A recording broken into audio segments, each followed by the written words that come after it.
Ottumwa High Baseball, 1240 AM, 102.7 FM KBIZ, the live video stream on the Ottumwa Radio Group Facebook page. Good evening once again, everybody. Jason Van Arkel with you from John Hart Stadium, Legion Memorial Field. Annie Argo, the on-site video producer. Brandon Drew, the radio producer, back at the KBIZ studios. Coming up shortly, we have Game 2 between Ottumwa and Des Moines Lincoln. But first, it is senior night for the Ottumwa baseball team, and they'll be honoring their 6 seniors. Numerically on the roster, Tice Barker, Justin Perez, Adam Greiner, Miles Sainer, Theron Royer, and Lucas Barnes. And if you're watching on the live video stream, you can see down on the field below me, the rest of the Ottumwa team is lining up and ready to welcome the seniors onto the field. And we'll turn things over now to our PA announcer, Joe Vandenberg. Our first senior is number 1, Tice Barker. Tice's parents are Monica Barker, Scott Barker, and Jerry Shepard. Tice's most memorable moment in high school baseball was the back of the bus rap battles. He plans to play college baseball, and his advice for underclassmen is to work hard in the off-season. Tice Barker. Our next senior is number 22, Lucas Barnes. Lucas's parents are Dan and Jill Barnes. Lucas is a member of National Honor Society. He's a 3-year letter winner of basketball, 3-year tennis, and 5 years of high school baseball. His most memorable moment is closing pitching to beat Roosevelt at home and rapping on the bus. Lucas plans to go to the University of Iowa to study business, and his advice for underclassmen is don't spend time stressing and worrying in high school, enjoy it all, but put the work in. Lucas Barnes. Our next senior is number 10, Adam Greiner. Adam's parents are Robert Greiner and Leslie Minders. His honors and awards are Honorable Mention All-Conference last year and a member of National Honor Society. His most memorable high school moment is making it to state last year and Mike's Pizza both last year and this year, also being the Mustard Maniac. His plans after high school are to attend Missouri State University to study construction management. His advice for underclassmen, enjoy the moment, do what you think is right. Adam Greiner. Our next senior is number 3, Justin Perez. Justin's parents are Laura Cordova and Robert Downen. His most memorable moment in high school baseball is getting at bats against Des Moines North and scoring, as well as rap battles at the back of the bus. His plans after high school are to attend Indian Hills and major in sports medicine. His advice for underclassmen is to stay focused in the classroom and play every game like it's your last. Justin Perez. Our next senior is number 16, Theron Royer. Theron's parents are Tom and Lorna Royer. His most memorable high school baseball moment is getting a hit to help them win the sub-state title and pitching. His plans after high school are an apprenticeship with Winger. And his advice for underclassmen are to practice hard and practice often. Theron Royer. And our last senior is number 13, Miles Sainer. Miles' parents are Brandon Sainer and Casey Vermillion. 2 years of varsity baseball as well as 2 years of varsity football for Miles. His most memorable moment was winning sub-state his junior season. His plans after high school baseball are to continue his athletic and academic career at Central College. And his advice for underclassmen, high school goes by fast. Don't waste time stressing. Miles Sainer. Let's give a big round of applause to our 6 Ottumwa High School baseball seniors.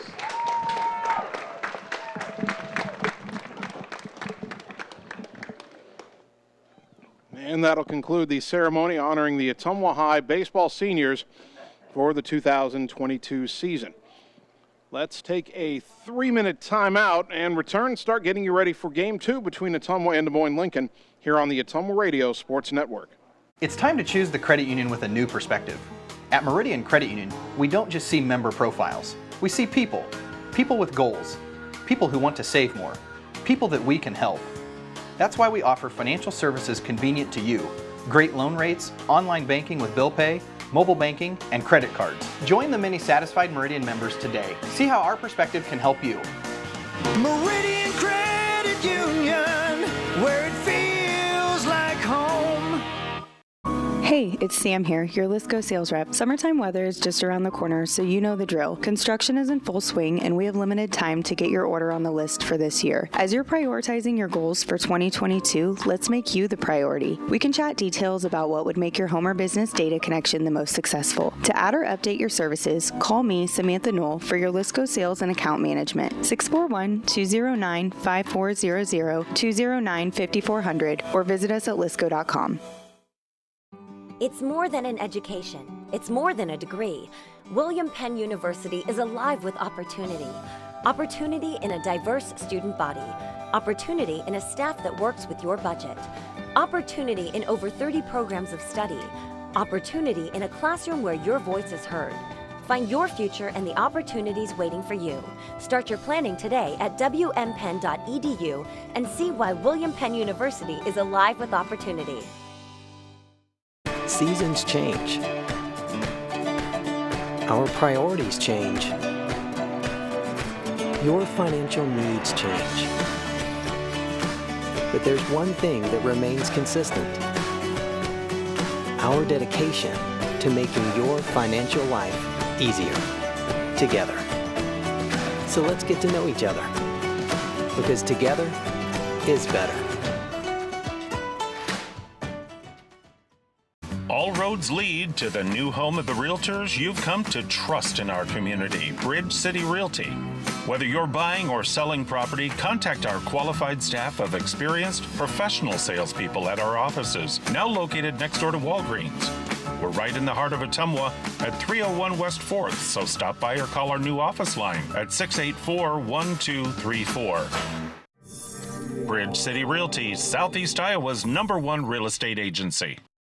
It's time to choose the credit union with a new perspective. At Meridian Credit Union, we don't just see member profiles. We see people. People with goals. People who want to save more. People that we can help. That's why we offer financial services convenient to you. Great loan rates, online banking with bill pay, mobile banking, and credit cards. Join the many satisfied Meridian members today. See how our perspective can help you.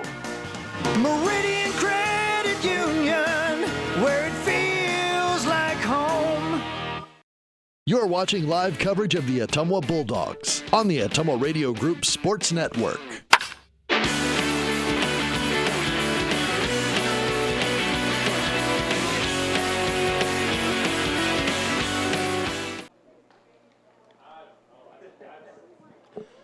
Ottumwa High Baseball on KBIZ and on the live video stream. Bulldogs and Des Moines Lincoln will begin Game 2 shortly.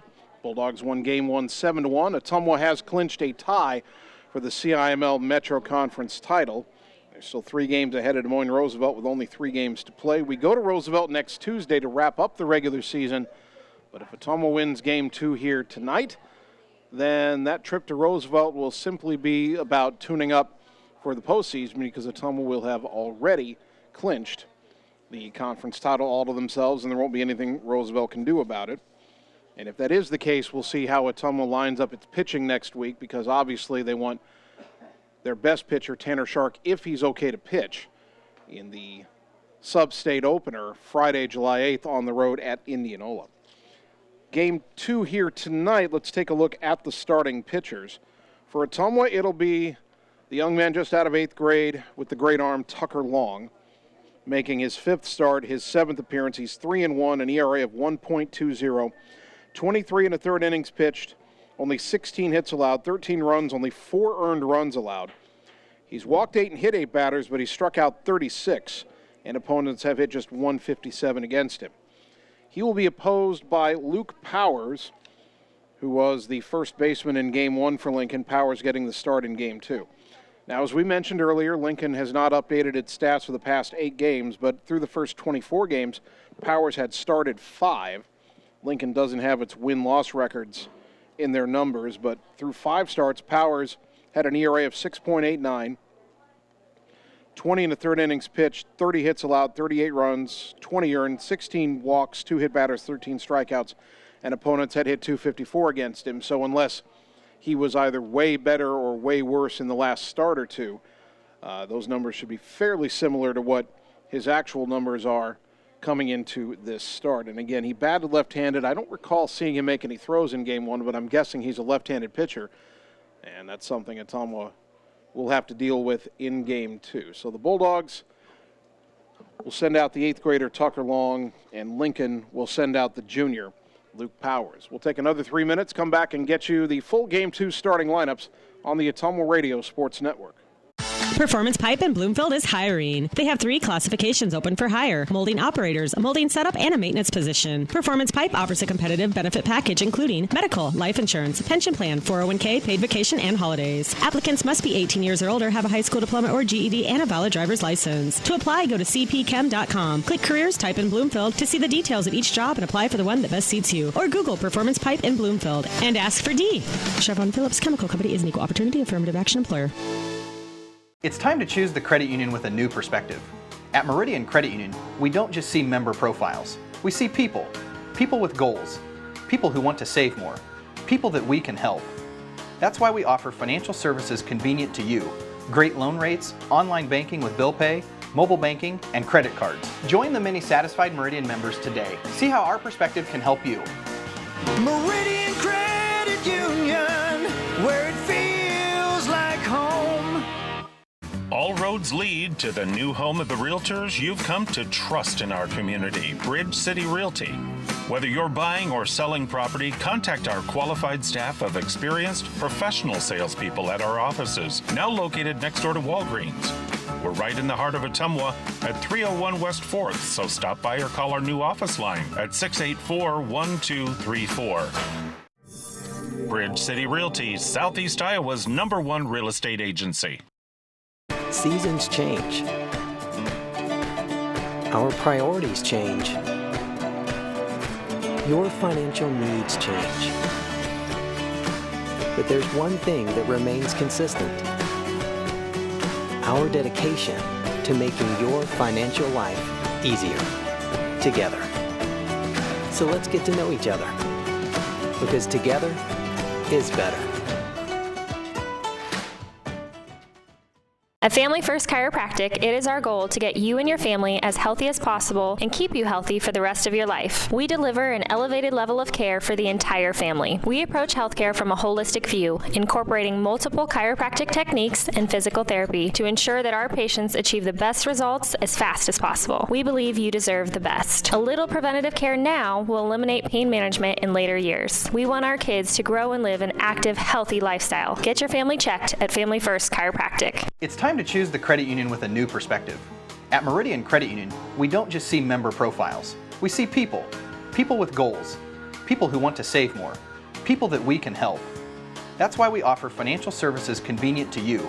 Great loan rates, online banking with bill pay, mobile banking, and credit cards. Join the many satisfied Meridian members today. See how our perspective can help you. Meridian Credit Union, where it feels like home. You're watching live coverage of the Ottumwa Bulldogs on the Ottumwa Radio Group Sports Network.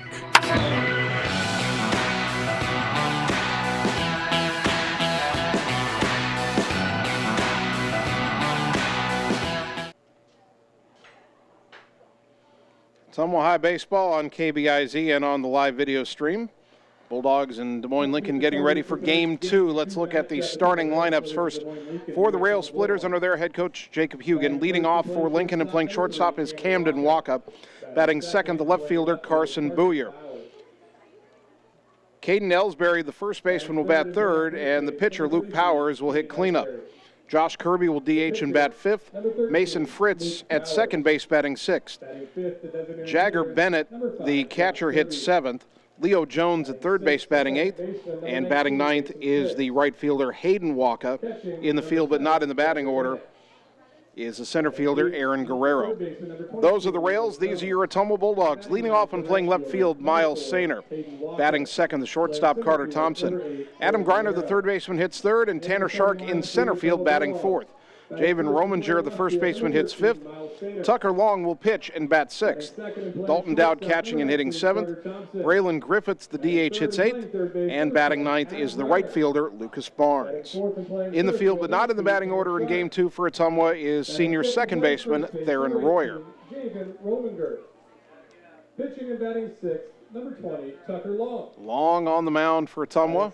Throws a warm-up pitch and his hat comes off. Well, I talked about Camden Walker for Lincoln losing his hat a lot in Game 1. Tucker Long will have his hat fall off a few times pitching, and he just did it on his first warm-up pitch. The defense behind him, Miles Sainer in left, Tanner Shark in center, Lucas Barnes in right, Adam Griner at third, Carter Thompson at short, Theron Royer at second, Javen Rominger at first, and Dalton Dowd behind the plate. Bulldogs still in the white pinstripe jerseys, red script lettering Bulldogs on the front, red numbers front and back, white pinstripe pants, red caps with the white front panel and a red brim.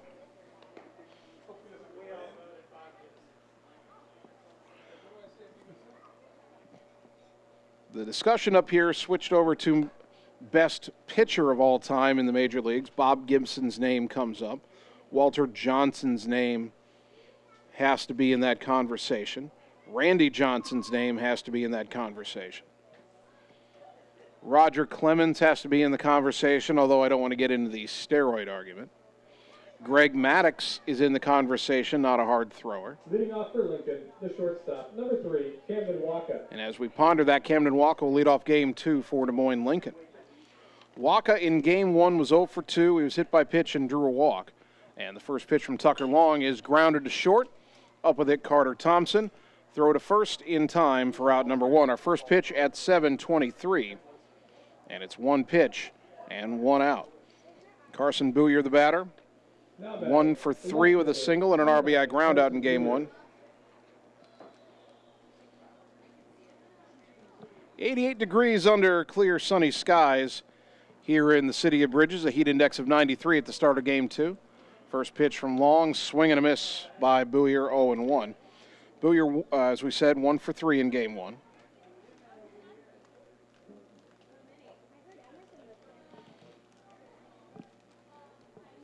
Wind is still blowing out, although not quite as briskly. A south wind at 9 miles an hour. That pitch low and away to Booyer, count even at a ball and a strike.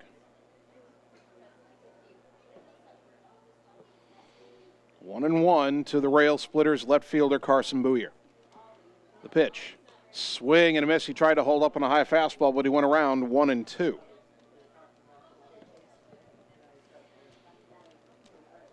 Tucker Long trying to pitch Ottumwa to the outright Metro Conference title. The 1-2 pitch. Fastball called. Strike 3 for out number 2. First strikeout for Tucker Long, brought to you by Sonic Drive-In in Ottumwa. That brings up Caden Ellsbury, the first baseman here in Game 2. He was the DH in Game 1 and went 0 for 3.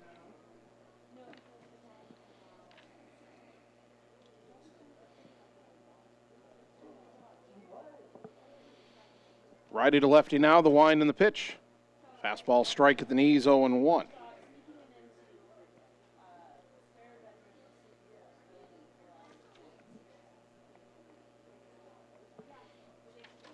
Long will step back off the rubber for a moment. Javen Rominger, the Game 1 winning pitcher, 6 innings pitched, 1 unearned run on 3 hits, 4 walks, 9 strikeouts. That pitch down and into Ellsbury, and counts even, 1-1. 2 out, nobody on for Lincoln here in the top of the first. The 1-1. Swing and a miss. Boy, he chased a fastball away, 1-2. That's what velocity will do. You feel like you have to start swinging earlier, and so you start your swing. By the time you're halfway through it, you realize that pitch isn't even on the plate. Now the 1-2. Breaking ball in the dirt. Ellsbury lays off, 2-2.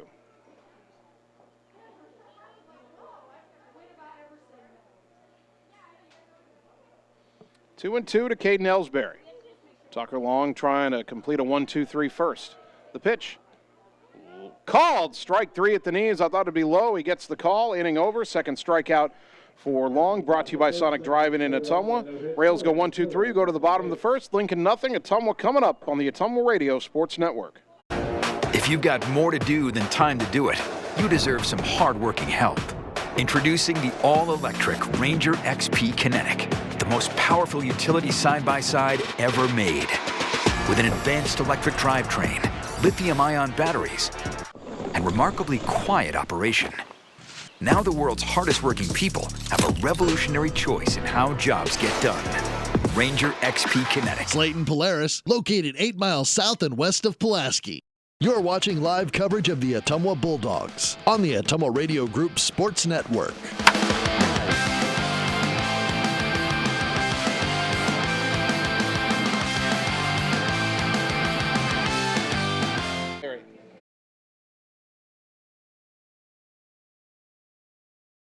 Of the first inning, Ottumwa set Lincoln down in order in the top half, and now they'll get their first look at left-hander Luke Powers for Lincoln. The defense behind him, Carson Booyer in left, Aaron Guerrero in center, Hayden Waka in right, Leo Jones at third, Camden Waka at short, Mason Fritz at second, Caden Ellsbury at first, and Jagger Bennett is behind the plate. Craig keeps kicking up these best in the world categories. We went catcher, I said Johnny Bench. I know Yadier Molina is up there, but Johnny Bench is still the best catcher of all time, in my opinion. Then he went back to football and place kicker, and I immediately threw out Adam Vinatieri. You could vote Jan Stenrud or Morton Anderson in there.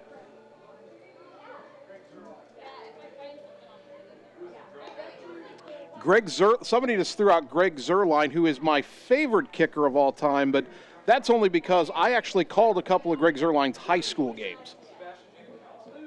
Sebastian Janikowski gets a vote. He had the most powerful leg probably of all time. Although right now the kicker for the Ravens, Justin Tucker, he might be the best. And anyway, back to baseball. Miles Sainer will lead it off. Sainer was 0 for 3 in game 1, but did draw a walk and score a run. And before we start, home plate umpire wants the Ottumwa dugout to actually get into the dugout. Jarrett Wellings was sitting on a bucket outside the dugout, keeping the tablet. Anyway, first pitch from Powers to Sainer, sails outside, ball 1.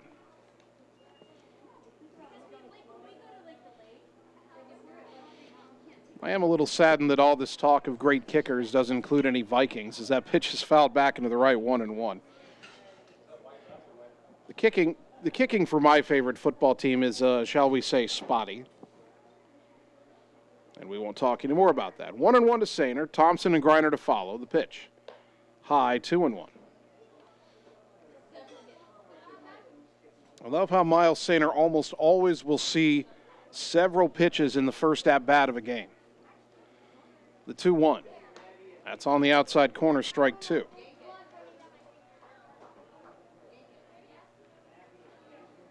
Two balls, 2 strikes. Lefty to righty. Powers to Sainer. Up and away, 3-2. Sainer got to a full count, leading off the bottom of the first in game 1. He does the same here in game 2. See if he can get on in front of Ottumwa's thumpers. The 3-2 pitch, hit in the air to right, shallow towards the line. That's going to drop for a bloop base hit, and it'll get by the right fielder, and racing for second is Sainer. He's thinking about 3. He turns the corner. He's headed for third, and he will get there ahead of the throw. A bloop triple to start the game for Miles Sainer. That will not be an error. That ball had some English on it, and it bounced away from the right fielder Waka. He never got a glove on it. So that should just be a triple for Sainer. Number 19, Carter Thompson. That'll bring up Carter Thompson. Carter in game 1 had a single, a double, a sacrifice fly, drove in a run, scored 2 others. First pitch. That's hitting the air deep down the left field line. Going back is Booyer over his head, and that's up against the fence on a hop. Scoring easily is Sainer. Thompson hustling for second. He has an RBI double. 1-0 Bulldogs. Well, that did not take long. Now batting the third baseman, number 10, Adam Griner. Carter Thompson with his second RBI of the doubleheader.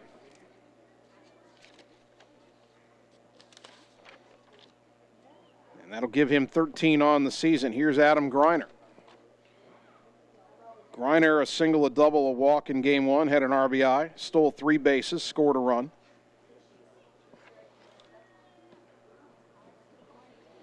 A triple and a double to start game 2 for Ottumwa.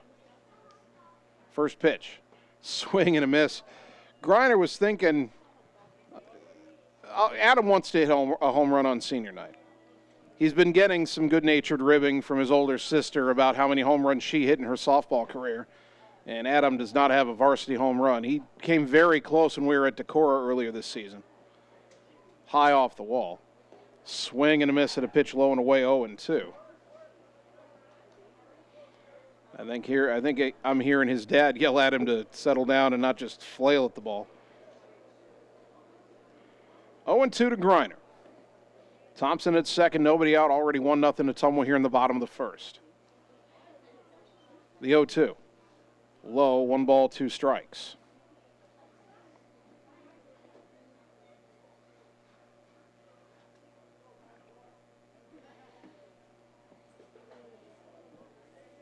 Got some other baseball news that might be of interest to those of us in Iowa here in a moment. The 1-2. Fly ball, shallow right center, heading over is Hayden Waka, and it falls between Waka and Guerrero. Around third is Thompson on his way home. Griner dives back into second with a bloop double. Thompson scores. It's 2-0. I think Hayden Waka, the right fielder, lost that in the sun, and he was looking to Guerrero for help, but Guerrero, hustling way over from straightaway center, couldn't get there. 2-0 Ottumwa. 3 extra base hits. 2 of them haven't been hit all that hard, but the Bulldogs will take them. And the batter, Tanner Shark. Shark only had 1 at-bat in Game 1. He was 0 for 1 to the lineup, but he walked twice and hit a sacrifice fly, scored a run, and drove in a run. Lefty to lefty here. First pitch. Up and away, ball 1. Here's that baseball news. Chicago Cubs outfielder Seiya Suzuki is scheduled to begin a rehab stint with the Iowa Cubs tomorrow, and the I-Cubs are home this weekend. So, chance maybe to go up and see one of baseball's most exciting rookies play at Principal Park in Des Moines. Pitch down and away, throw goes to second. Griner racing for third. He's going to be out at third. Adam had a big secondary lead, and the catcher, Bennett, threw behind him. Griner did the only thing he could do, took off for third, but he's thrown out by the shortstop, Camden Walker. The play goes 1-6-5. Second time Griner's been picked off in this doubleheader, 1 out. Count is 2-0 to Shark. Pardon me, that goes 2-6-5. Shark with a 2-0 count, now with 1 out in the pitch. Showed bunt, pitch was way inside, 3-0. Tanner has shown bunt quite a bit, but he has not actually had a chance to lay a bunt down. He's trying. The third baseman, Jones, is in on the edge of the grass. The first baseman, Ellsbury, is back. Tanner may want to bunt this first base side. Now he swings away and pops it down the third baseline.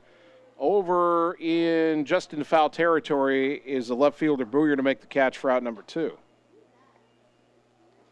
That'll bring up Javen Rominger, the winning pitcher in Game 1. At the plate, he was 0 for 3 with a walk. 2-0 Ottumwa here. 2 out, nobody on here in the bottom of the first.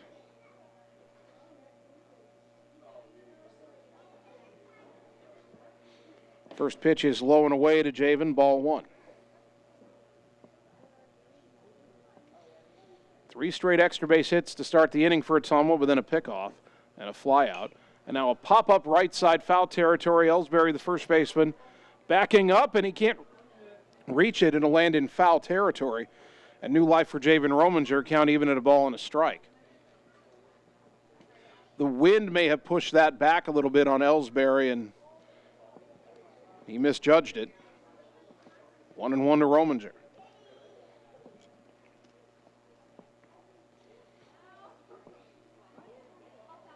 The wind by Powers and the 1-1. That's lined in a left field base hit, so Javen takes advantage of his new life at the plate.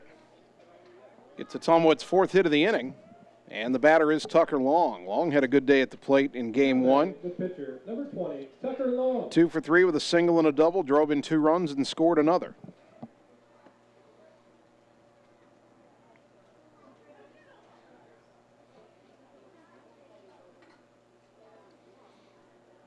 Rominger at first and 2 down, and a throw to first will chase him back.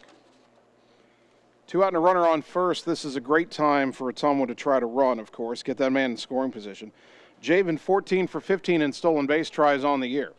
It is harder to run on a lefty pitcher, though. This pitch hit in the air, shallow left, racing in his booyer. He will get there and make the catch to retire the side. Ottumwa 2 runs, 4 hits, no errors, and a man left. After an inning, Bulldogs 2, Railsplitters nothing on the Ottumwa Radio Sports Network. All roads lead to the new home of the Realtors you've come to trust in our community, Bridge City Realty. Whether you're buying or selling property, contact our qualified staff of experienced professional salespeople at our offices, now located next door to Walgreens. We're right in the heart of Ottumwa at 301 West 4th, so stop by or call our new office line at 684-1234. Bridge City Realty, Southeast Iowa's #1 real estate agency. You're watching live coverage of the Ottumwa Bulldogs on the Ottumwa Radio Group Sports Network.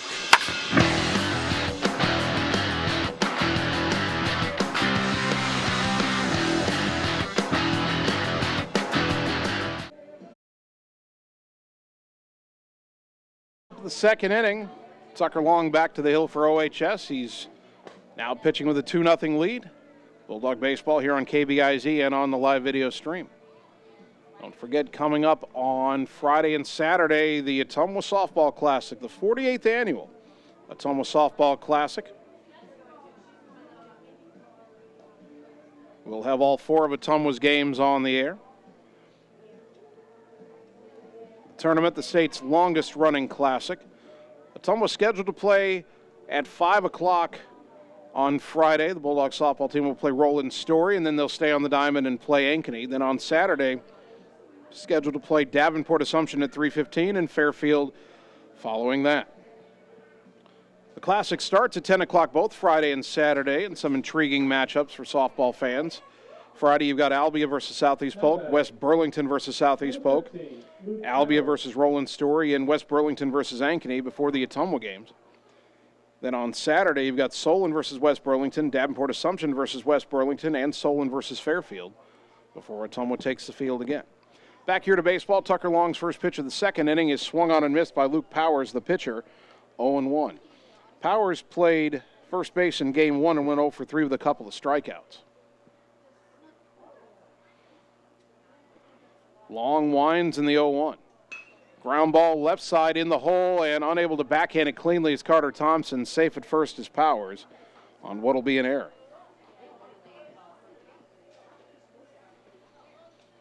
Rails have their first base runner, and the batter is the DH Josh Kirby.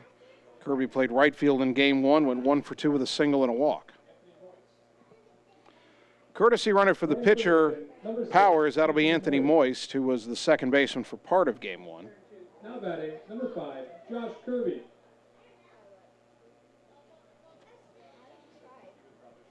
So here is Kirby. Tucker Long will pitch from the stretch for the first time.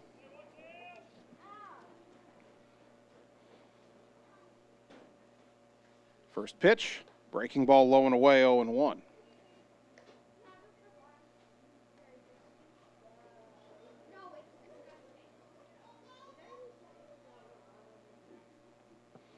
One ball, no strikes. 2-0 Ottumwa. Throw to first, not in time. Kind of a close play over there.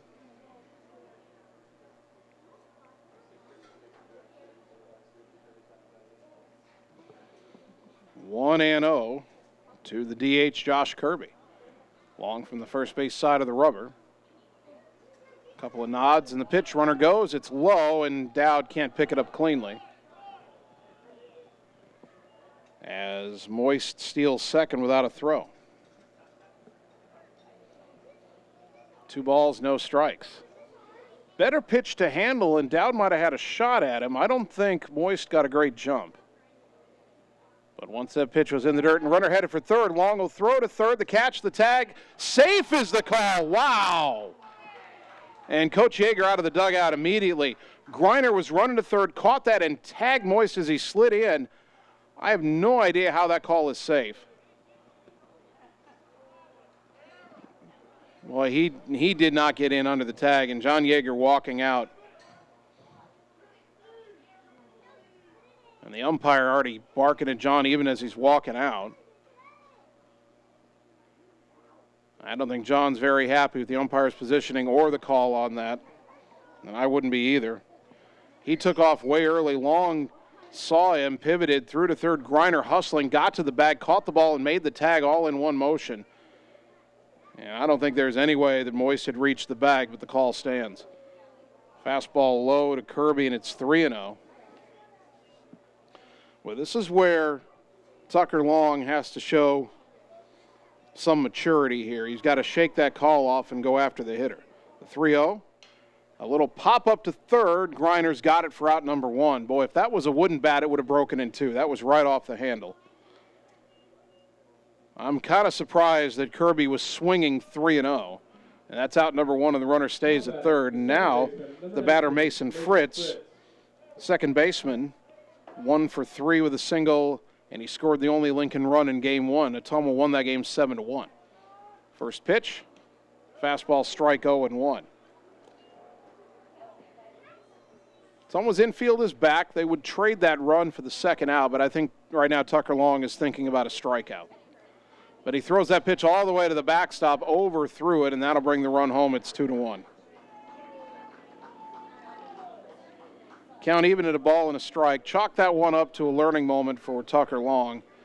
He was thinking strikeout there, but in his eagerness to throw that ball right by Mason Fritz, he threw it right by everybody else. It's an unearned run, as the 1-1 is in there for a strike 1 and 2. So an error, a stolen base, another stolen base controversially, and then a wild pitch, and Lincoln has a run without a hit. Now the 1-2 pitch. Fastball low, 2-2.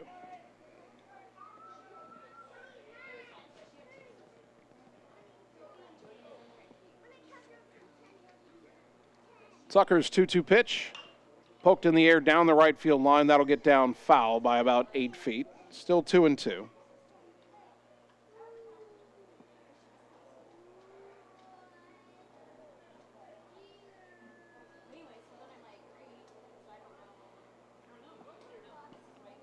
Two balls, 2 strikes.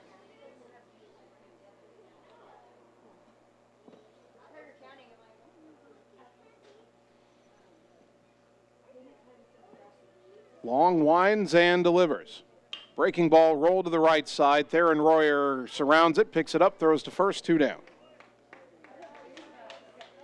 That'll bring up the catcher, Jagger Bennett. Did not play in Game 1. Now batting the catcher, number 27, Jagger Bennett. Sophomore shown on the stat sheet hitting 171 with 4 batted in. Again, that's missing 8 games. Well, now 9 games if you count Game 1 of our doubleheader. But Bennett didn't play in that one. Base is empty, 2 down. An unearned run home for Lincoln. And the pitch. Fastball off the plate outside, 1-0.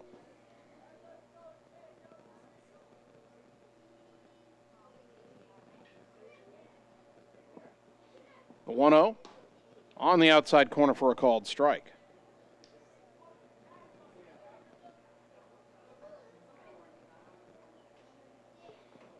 Tucker working quickly, the 1-1 to Bennett. Swing and a miss, fooled on a breaking ball, 1-2.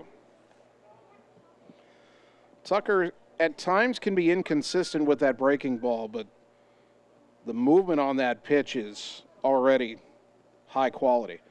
Boy, a late call of time by Bennett is long. I looked like to me he was already beginning his motion. And well, he turned away angrily when time was called. He thought that call came too late. Now the 1-2. Fastball blew it by him, strike 3, and the inning is over. Tucker with a little extra mustard on that one. His third strikeout brought to you by Sonic Drive-In in Ottumwa. 1 run, no hits, 1 error, nobody left. We go to the bottom of the second. Bulldogs 2, Rails 1 on the Ottumwa Radio Sports Network. Hello, this is Lisa Bittner, Clinic Manager with Mercy One Ottumwa Family and Internal Medicine. We specialize in pediatrics to geriatrics, internal medicine, and family practice, basically from babies to grandparents. We are here for you. We want to be your primary care provider. Call us at 641-683-0800 to schedule an appointment. Mercy One Ottumwa Family and Internal Medicine Clinic, 522 North Hancock Street in Ottumwa. Your best life, our one purpose. Visit mercyone.org. You're watching live coverage of the Ottumwa Bulldogs on the Ottumwa Radio Group Sports Network.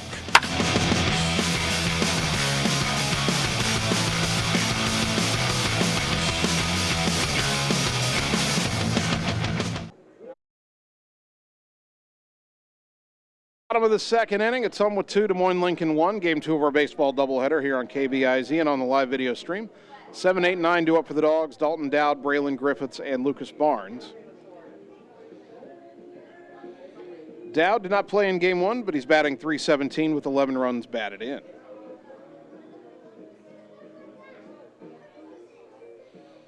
Update from Houston Field. Ottumwa softball beat Des Moines Lincoln 3-1 in Game 1. In Game 2, they're going to the bottom of the third. Tied at 2, Ottumwa and Lincoln. Bulldogs had 2 first-inning runs, but Lincoln has tied it over there. Again, thank you to Scott Jackson for the update.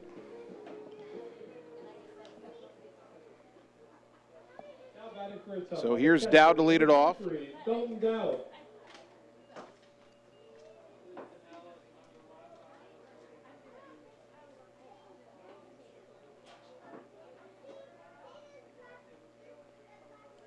Lefty-lefty matchup here. Dowd stands in against Luke Powers, and the pitch chopped foul to the right side. Luke Gomat picks it clean. Nice play by the Bulldog first base coach, 0-1. Conversation has shifted to best MLB managers of all time up here, and keep hearing Lou Piniella. Lou Piniella won a World Series, and I liked him when he was with the Cubs, but he's not the greatest ever. There's a ground ball, fair up the first base line, fielded cleanly by Ellsbury. He steps on the bag for out number 1. Tommy Lasorda is a decent vote. Joe Torre's a good vote. Want to go old school, Casey Stengel and Connie Mack. Braylon Griffiths will stand in. He played right field in Game 1. He's the DH here in Game 2. Braylon was 0 for 3 in Game 1. He was robbed of at least a 2-run hit on a diving catch in Game 1 by the center fielder Guerrero. First at bat of Game 2, and the first pitch he sees comes in high for ball 1.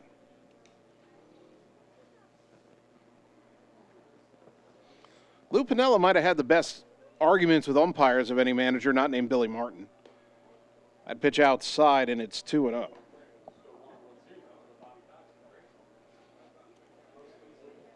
Here a mention of Bobby Cox, who only won 1 World Series and won a ton of division titles. That pitch down and in to Griffiths, 2-1. Whitey Herzog, of course, a longtime Cardinals manager.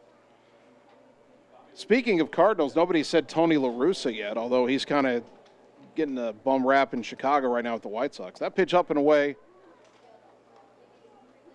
Did I miss a pitch? Is that ball 4 already? I had 2-1.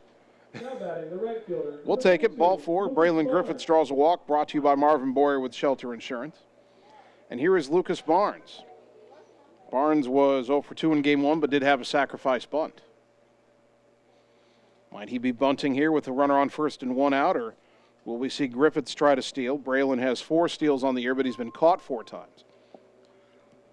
Again, tough to run on a lefty, but also tough for both the runner and the first baseman. They're now looking right into that sun. First pitch. Swing and a ground ball foul, third base side, 0-1.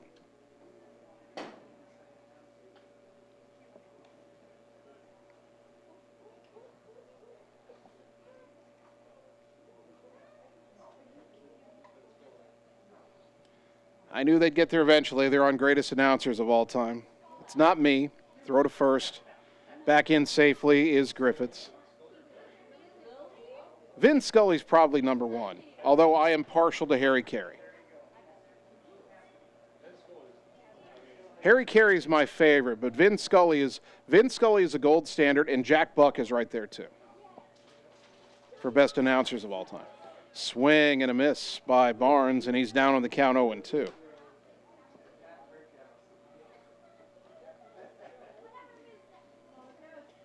No balls, 2 strikes. 1 on, 1 out. Bottom of the second, Ottumwa leading 2-1. The pitch. Outside, snap throw down to first. Boy, that was close to getting down the right field line. As Griffiths is back in, standing up. Boy, this Game 2 catcher, Jagger Bennett, he likes to throw behind runners. He picked off Griner, who was out at second in the first inning. Now 1-2 to Barnes. Another throw to first, and back in standing up is Griffiths, who had a short lead.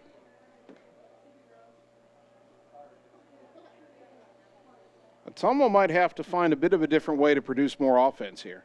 They are leading 2-1.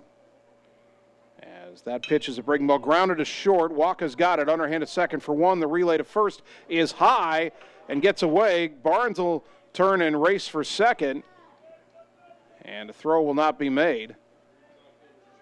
So Griffiths is retired 6-4 for the second out. Barnes reaches first on the fielder's choice, goes to second on the error by the second baseman Fritz. Number 13, Miles And back to the top of the order, Miles Sainer, who blooped one down the right field line that ended up rolling away for a triple, and he scored the game's first run an inning ago. Ottumwa now 2 runs, 4 hits, and an error. Lincoln 1 run, no hits, and an error for them as well. First pitch, low ball 1.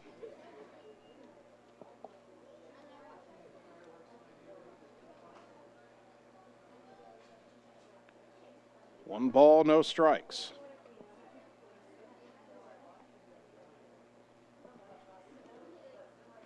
And now Luke Powers wants a new baseball. He'll get it.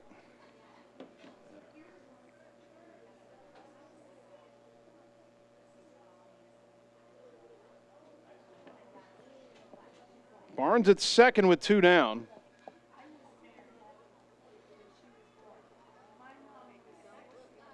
Powers looks back at second, and the pitch.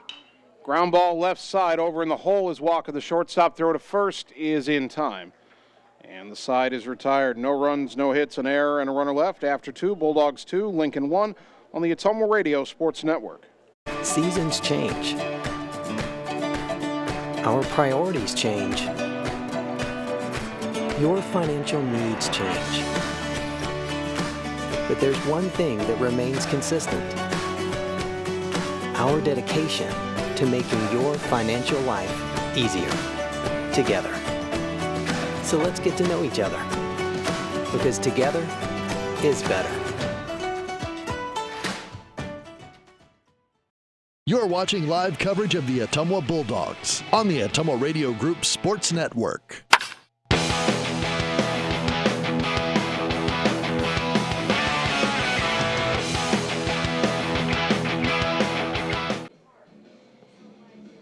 Top of the third inning.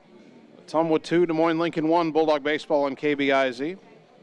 Tucker Long has thrown 26 pitches in 2 innings. That's pretty good pace.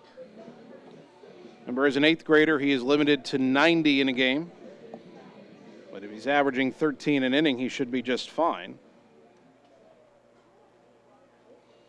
13 times 7 is 91, so about 13 pitches an inning is where he wants to be if he wants to throw a complete game. 8, 9, and 1 due up for Lincoln, starting off with third baseman Leo Jones, who did not play in Game 1. First pitch here is a strike on the outside corner, 0-1. Jones, through their first 24 games, only had 1 at-bat.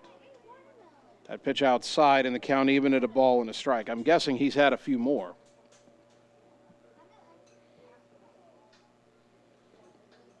The 1-1 from Tucker Long. Way outside, 2-1. Tucker's overthrown a few of them tonight. Ottumwa got 2 in the first, opened the game, or opened the bottom of the first inning, I should say, with 3 straight extra base hits. Sainer tripled, Thompson doubled to drive him in, and Griner doubled to drive Thompson in. That pitch up high, 3-1. Lincoln got their run in the second inning. Luke Powers reached on an error. His courtesy runner Anthony Moines stole second, stole third controversially, and went home on a wild pitch. A run without a hit. Swing and a miss, and the count is full, 3-2.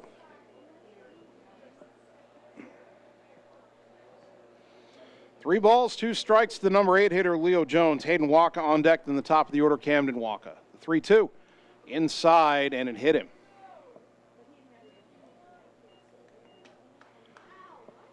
Lincoln has a leadoff man on for the second straight inning. And here is Hayden Walker. Number 4, Hayden Walker.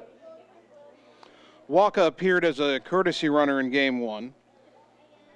The stat sheet has him a .278 hitter with 6 RBI.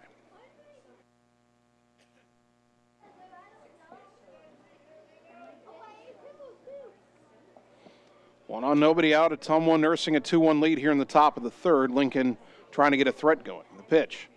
Bunted, first base side. Pretty good bunt fielded by Tucker Long, the pitcher. Throw to first for the out. Sacrifice 1-3. Jones down to second. And here is Camden Walker, who grounded to short on the first pitch of the ball game. 0 for 1.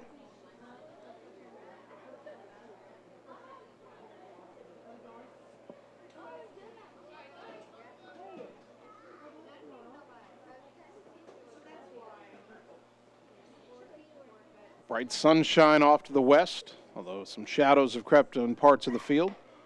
Fastball is high to Walker, ball 1.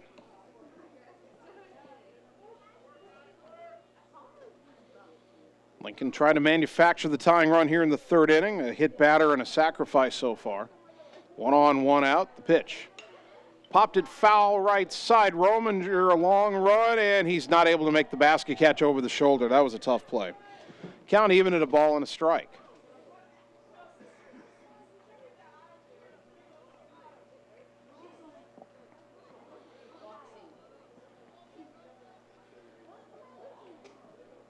Camden Walker, the game 1 starting pitcher. He allowed 5 runs in 4 innings in taking the loss.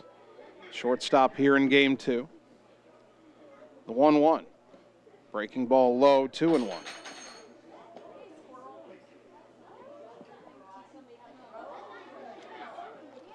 Pace of this game has slowed quite a bit all of a sudden. 2 balls and a strike. The pitch. Ground ball past the diving Griner and a left field base hit. They will hold the runner at third. Now runners on the corners and 1 out. Lincoln has its first hit. And the batter is Carson Booyer, who struck out looking his first time up. Now batting, number 9, Carson Booyer.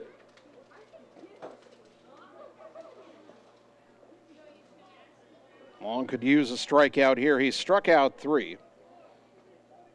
He hasn't walked anybody, but he hit a batter on a full count pitch, so that would have been ball 4 if it hadn't hit the batter. Quick throw to first, and Walker back in safely. Walker stole a base in game 1. And Lincoln doesn't run often, but they had Moines steal 2 bases in the second inning, and they may want to run to stay out of a double play here. Long pause by Tucker, and he'll step off and look Walker back to first.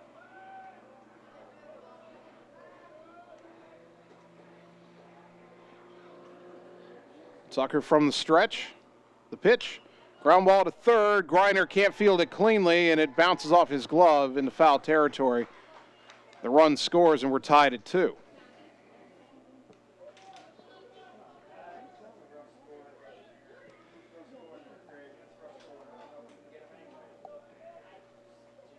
That was a hard hit play. Craig put an error on the board. I heard him say, Jason says, I didn't say anything. I said Griner couldn't field it cleanly. That was hard hit down the line. I think that's a base hit. So we're tied at 2. 2 on, 1 out. And the batter, Caden Ellsbury, who struck out his first time up. That pitch low, ball 1.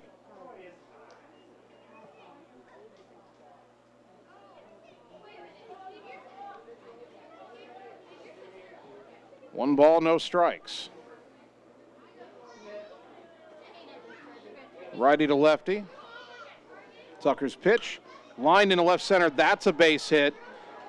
That's in the alley and rolling. Sainer chasing it down. They're sending 1 runner home. Now they're waving the second runner around. It's a 2-run double for Ellsbury, and suddenly Lincoln's ahead 4-2. Boy, and this is not the script Ottumwa had in mind for this doubleheader. They won game 1 comfortably. Number 13, Luke Powers. Now a 7-win Lincoln team has a 4-2 lead. 3 runs home, still only 1 out. Remember, Ottumwa, if they win this game, they clinch the conference title outright. But if they don't win it, they'll only have clinched a tie, and they'll have to go play at second place Roosevelt, needing a win still to get it outright. First pitch to Luke Powers is high, ball 1. No activity in the Ottumwa bullpen.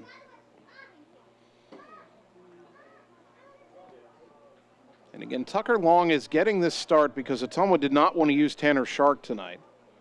Swing and a miss by Powers, 1-1. Now, Long has been outstanding most of the year.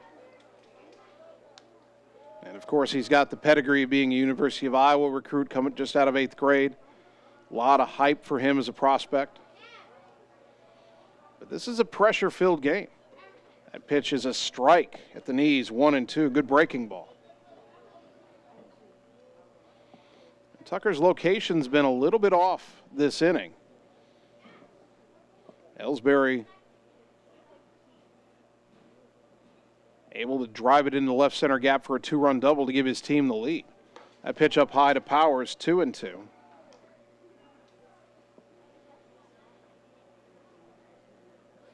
Three straight hits for Des Moines Lincoln. And they lead 4-2 here in the top of the third.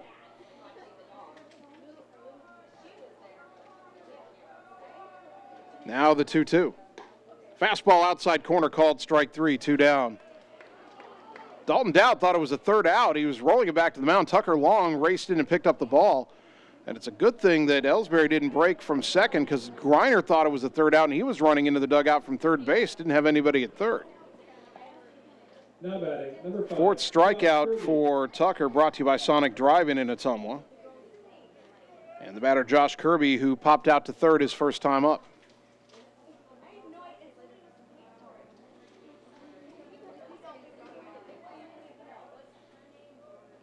First pitch, swing and a foul back off the end of the bat, 0-1. When I talked to Coach Yeager on Monday before the North doubleheader, he was talking about how his team didn't have they seemed to have a lack of focus at times during last week's games. Now, they were coming off a week before that where they played 10 games. And so some residual effect of so many games played in a short amount of time. Here's the 0-1. Breaking ball inside corner, strike 2. But Ottumwa's lost a little bit of focus here in this game. The most obvious sign is Dalton Dowd forgetting how many outs there were and rolling the ball back to the mound with only 2 out. Thankfully, that didn't cost Ottumwa anything, and they've got a chance to refocus here. Now the 0-2. Swing and a miss, strike 3. Good morning, good afternoon, and good night. And Long gets out of the jam with a pair of strikeouts, brought to you by Sonic Drive-In in Ottumwa with the damage done. 3 runs, 3 hits, no errors, and 1 left. We go to the bottom of the third. Ottumwa down 4-2 on the Ottumwa Radio Sports Network. Performance Pipe in Bloomfield is hiring. They have 3 classifications open for hire: molding operators, a molding setup, and a maintenance position. Performance Pipe offers a competitive benefit package including medical, life insurance, pension plan, 401k, paid vacation, and holidays. Applicants must be 18 years or older, have a high school diploma or GED, and a valid driver's license. To apply, go to cpchem.com. Click Careers, type in Bloomfield to see the details of each job and apply for the one that best suits you. Or Google Performance Pipe in Bloomfield and ask for D. Chevron Phillips Chemical Company is an equal opportunity affirmative action employer. You're watching live coverage of the Ottumwa Bulldogs on the Ottumwa Radio Group Sports Network.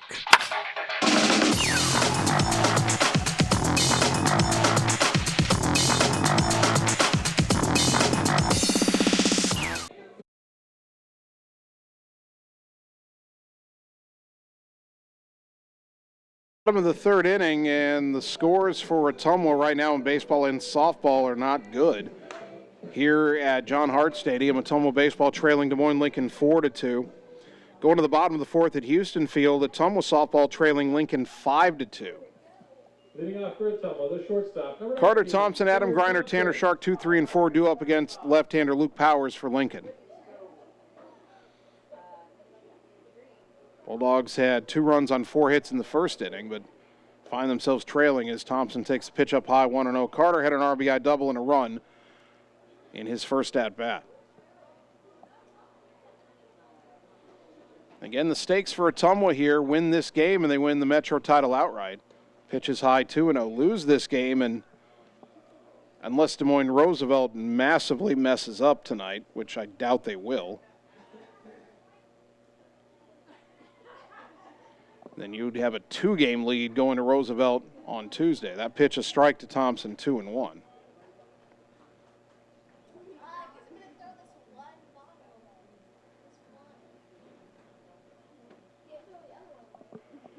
Thompson takes a pitch down low, and the count works in his favor, 3-1.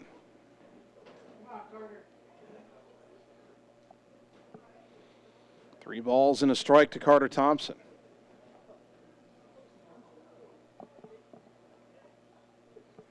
The pitch, popped it foul off to the right out of play, 3-2. Roosevelt baseball, well, they're probably already done. They were playing Des Moines North. So you know they didn't drop one of those games. 3-2 to Thompson. The payoff.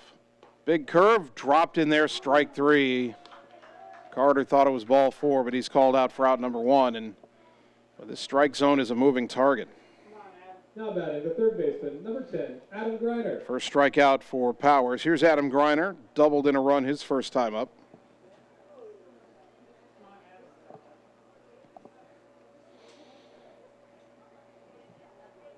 Now, even if Ottumwa doesn't come back, they are already conference champs. It's just a matter of whether or not they can win one more in their final 3 and not have to share it with Roosevelt. First pitch to Griner. Swing and a miss, strike 1. The stakes for the Ottumwa softball team are a little higher. Their win in Game 1 over Lincoln gave them a 1-game lead over the Railsplitters in the softball race. But if they don't come back, that race will still be tied after tonight. There's a chopper foul off to the left, and it's 0-2 on Griner. Now, Ottumwa softball also plays at Roosevelt on Tuesday.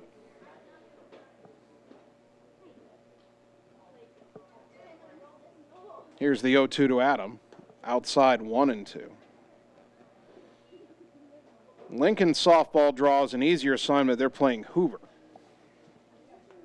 Now, both teams should take care of business as Griner hits it in the air, foul off to the right out of play, 1-2. But if Ottumwa softball doesn't come back, then the most likely outcome is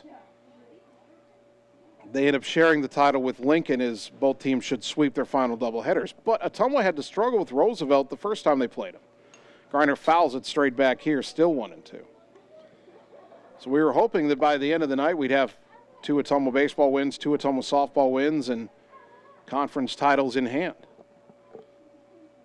But right now, both teams are trailing. Here at baseball, Ottumwa's down 4-2, 1 out, nobody on. In the third, that pitch outside to Griner, 2-2.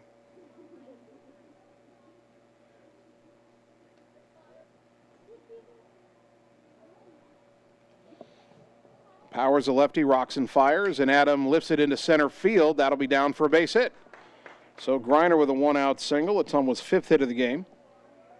That'll bring up Tanner Shark, who fouled out to the left fielder Booyer his first time up.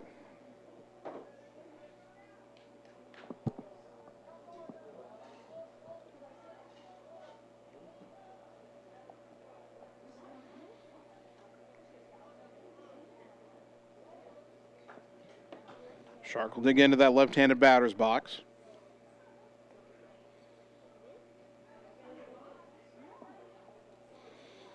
And Ottumwa's run game has been muted here by the combination of a left-handed pitcher on the mound in Powers and a good throwing catcher in Bennett. First pitch to Shark, chopper out to short. Walker's got it. He'll step on the bag, spin, throw to first, and that is a 6-3 double play to end the third inning. No runs, 1 hit, nobody left. Go to the fourth. Ottumwa down 4-2 on the Ottumwa Radio Sports Network. Hey everyone, this is Karina Drummond with Reflection Studio in Ottumwa. We are a full-service salon offering hair, nail, brow, lash, facial, and waxing services. We also handle weddings, proms, and other large events with multiple person makeover sessions, so contact us early to get booked for your next event. We thank all of our loyal customers for your patronage and invite all newcomers to join our salon family. And remember, looking good doesn't happen by chance, it happens by appointment with Reflection Studio in Ottumwa. Like Reflection Studio on Facebook and visit reflectionstudio.com. That's Reflections with a Z. You're watching live coverage of the Ottumwa Bulldogs on the Ottumwa Radio Group Sports Network.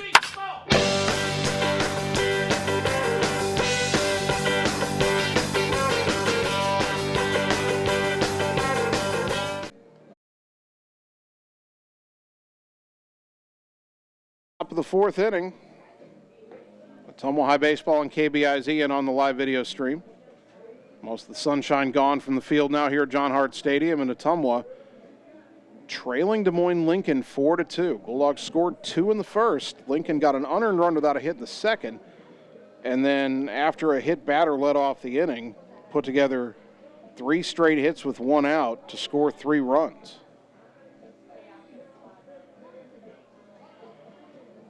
Lincoln will have 6, 7, and 8 due up in their order. Mason Fritz, Jagger Bennett, and Leo Jones. Fritz grounded to second his first time up. 19, Mason Fritz. Tucker Long, a rough third inning. First pitch here of the fourth. Chop foul back behind the plate, 0-1.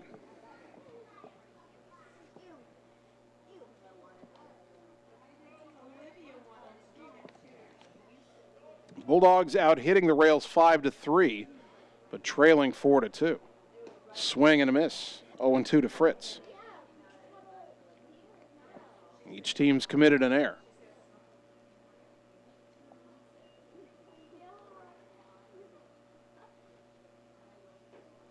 The wind by Long in the 0-2.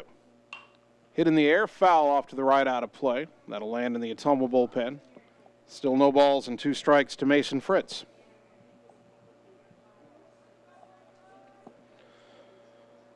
Ottumwa had trouble winning game 1 against Lincoln the first time around up in Des Moines. As the 0-2 is popped foul off to the right. That will be out of play. Still 0-2.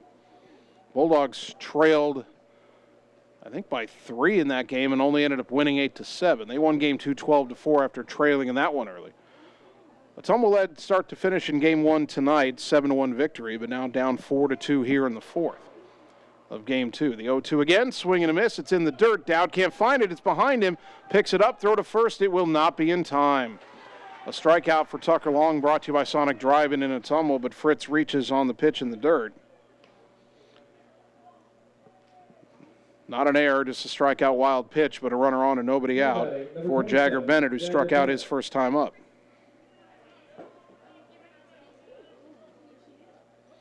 That's 6 strikeouts for Tucker Long. Javen Rominger had 9 strikeouts in game 1, so 15 Ottumwa Ks from their pitching staff. As that pitch is bunted third base side, fielded by Long, fires to first, it's wide of the bag, and safe is Bennett. Boy, Tucker rushed that one, he didn't have to. A sacrifice and an error. Now batting, number 22, Leo Jones. 2 on, nobody out for Leo Jones, who was hit by pitch and scored a run. His first time up. We get a courtesy runner for Bennett, the catcher. That'll be Milton Manzano. Now running, number 18, Milton Manzano.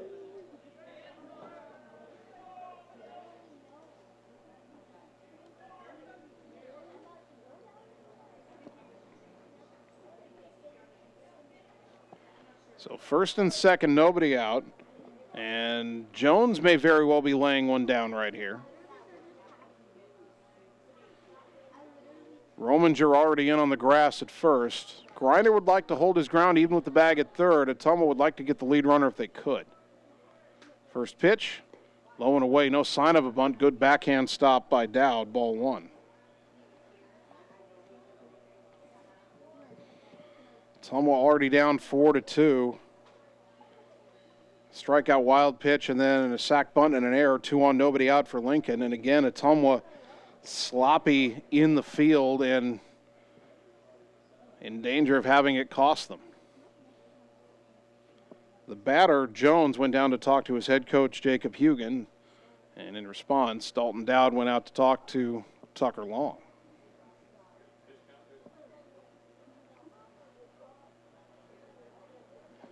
Tucker Long up to 55 pitches now.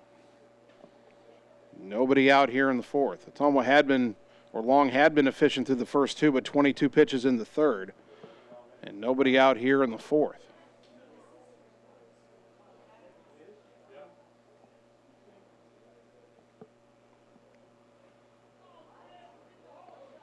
Long from the stretch. The 1-0. Low and away, 2-0. Haven't seen any sign of a bunt from Jones. Right now, Tucker just needs to throw a strike. Jones isn't going to bunt. Maybe get him to hit a ground ball somewhere, turn 2, and give yourself a chance to get out of this inning. The 2-0, now a bunt shown, and it's fouled off all the way on top of the third base dugout on a bunt try, 2-1. There will be activity in the Ottumwa bullpen. Tice Barker is headed down there.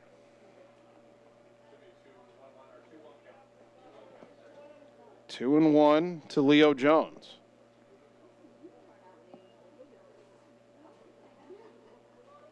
The pitch, bunt shown. Started to offer at it, pulled it back. Pitch was high, 3-1.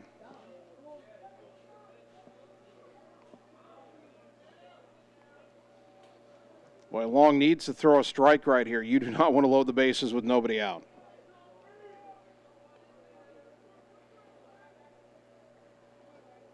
Look back at second in the pitch.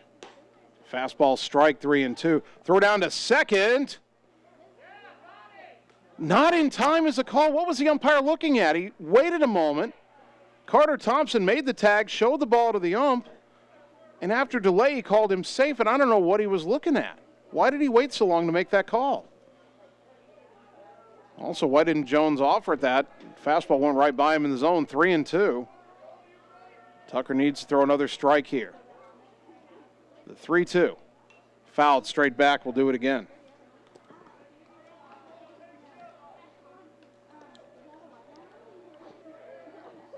Boy, Dalton Dowd nearly caught Mason Fritz napping at second a moment ago. And the way the umpire was looking at that play, I thought he was just checking to make sure that Thompson still had the ball and he was going to call him out, but he signaled safe. The 3-2. Tried to check. He's going down to first. Ottumwa wants an appeal. Did he go around?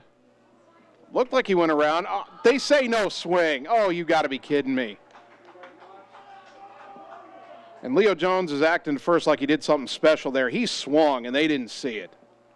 And John Yeager's out of the dugout. He wants to talk about this one. Well, no, he wants to talk to his team here. Although I wouldn't be surprised if he had an extra word for the umpires after that sequence. Bases loaded, nobody out.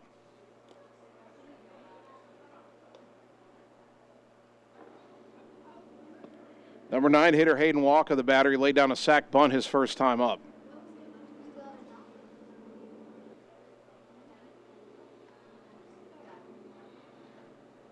Well, that seemed awfully obvious to me that that bat went through the zone before he checked his swing. I actually thought the home plate umpire was going to ring it up.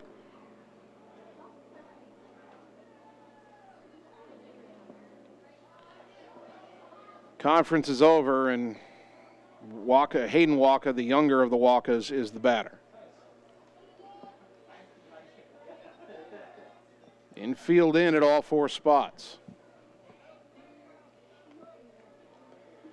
First pitch. Pop up right side. Royer headed back. He makes a running catch. Nice play by Theron Royer. That is not an easy play. Infield drawn in. Normal depth, that is a routine play. Instead, Royer had to race back towards the outfield grass, made a nice running catch for out number 1. Thought about a throw to second to catch Manzano, the runner, off the bag, but bases loaded, 1 out, and here's Camden Walker. Pitch is a strike at the knees, 0-1. Now the corner infielders are in, but the middle infielders double play depth they'd like to turn to. The 0-1. Hey, outside all the way to the backstop. Another run scoring on a wild pitch, second one that Lincoln's had in this game. They lead 5-2.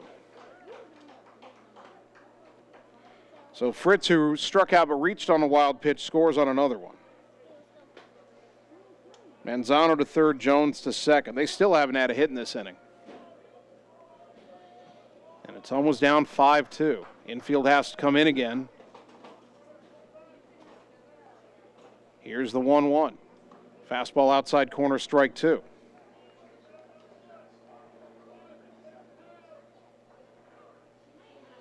So right now, at least at last check from softball, both Ottumwa teams are down 5-2. The 1-2 sailed outside, couldn't get into chase, 2-2. Camden Walker grounded out in the first, singled and scored in the third.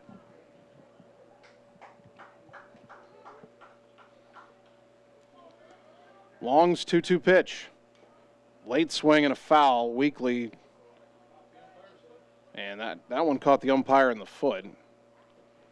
And Dalton Dowd will walk or jog a baseball out to Tucker Long to give the umpire time to walk that one off. Still 2-2 to Walker.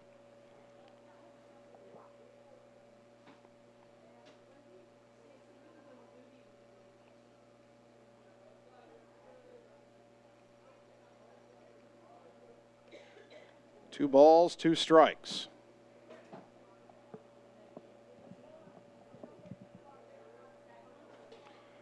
Infield in for Ottumwa. Second and third, one down the pitch. In the dirt, that one got away, and another wild pitch will score another run. It's 6-2. Boy, and Tucker Long just struggling with command right now, 3-2.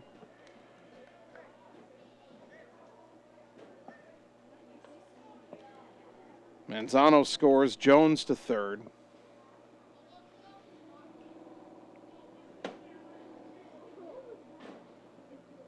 The 3-2 pitch, line down the left field line, foul.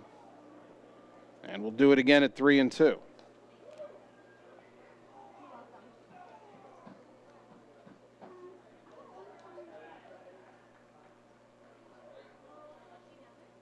Tucker from the windup with the man on third. Infield is backed up for Ottumwa. The 3-2 pitch, breaking ball lined into center base hit, 7-2. That's the first hit of the inning. And it is all going south for Ottumwa right now. Ottumwa 2 in the first, but Lincoln 1 in the second, 3 in the third, 3 more here in the fourth, and Ottumwa's been gifting these runs.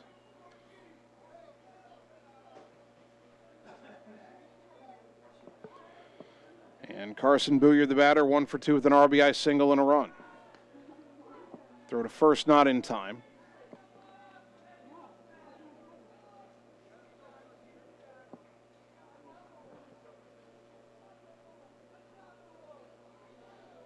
Long from the stretch. The pitch. Swing and a miss. Strike one. This inning started on a swing and a miss for strike three, but a pitch in the dirt. Dalton Dowd couldn't find it, and that allowed the leadoff man to reach. The next play was a sac bunt and the throw wide for an error. Then a controversial walk on a 3-2 pitch where it really looked like the batter did not check the swing in time. A pop-out got the first out, but 2 runs scoring on wild pitches and a 3rd run scoring on a single. Now the 0-1 to Booyer. Lifted in the air, foul off to the right, out of play, 0-2.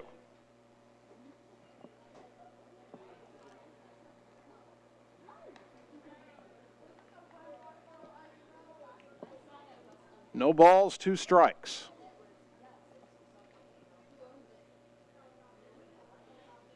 Ottumwa down 7-2 here in the top of the 4th against a Lincoln team that's only won 7 games all season. Tucker steps off and fakes a throw to first.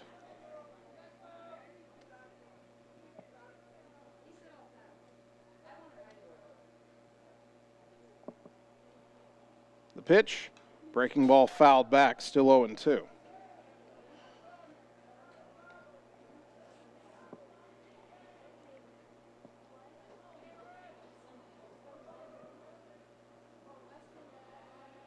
Still only 1 out in the inning.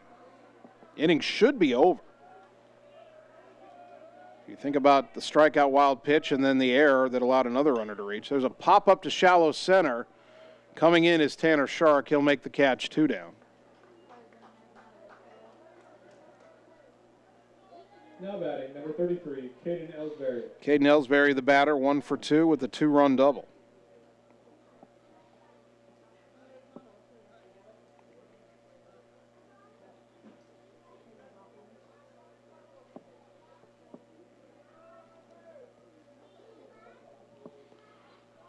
Left-handed batter digs in for his 3rd appearance of Game 2. Camden Walker at first, throw to first, and that gets away. And Walker's going to head for second. He will stop there. on the second error committed in the inning by the pitcher Tucker Long.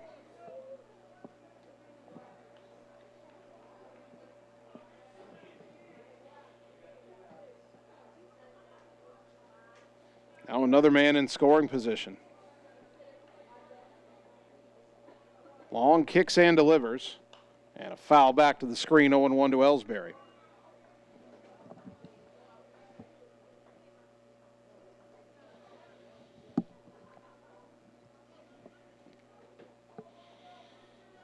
Well, this game started so well for Ottumwa. 3 extra base hits to start the bottom of the first inning, a 2-0 lead. That pitch downstairs, 1 ball, 1 strike. But after getting a runner picked off, probably cost them a shot at a 3rd run in that first inning. Very little has gone right for Ottumwa when they trail 7-2. Long pivots towards second, bluffing, walk back to the bag.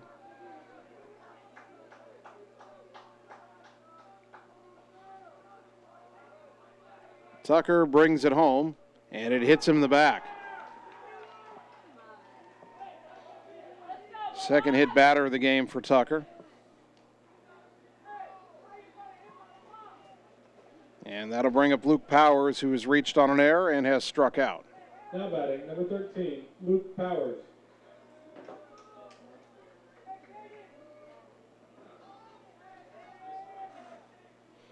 First and second, 2 out, 3 runs home in the inning for Lincoln. They lead Ottumwa 7-2.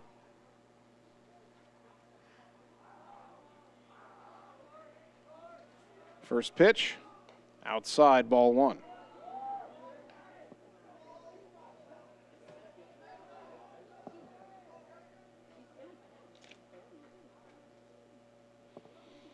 Long from the stretch, the 1-0, way outside again, 2-0. Well, if Tucker can't get Powers, I don't know how much longer you leave him in there. Ty Parker's back in the dugout. He's done warming up. The 2-0. Swing and a miss, 2-1.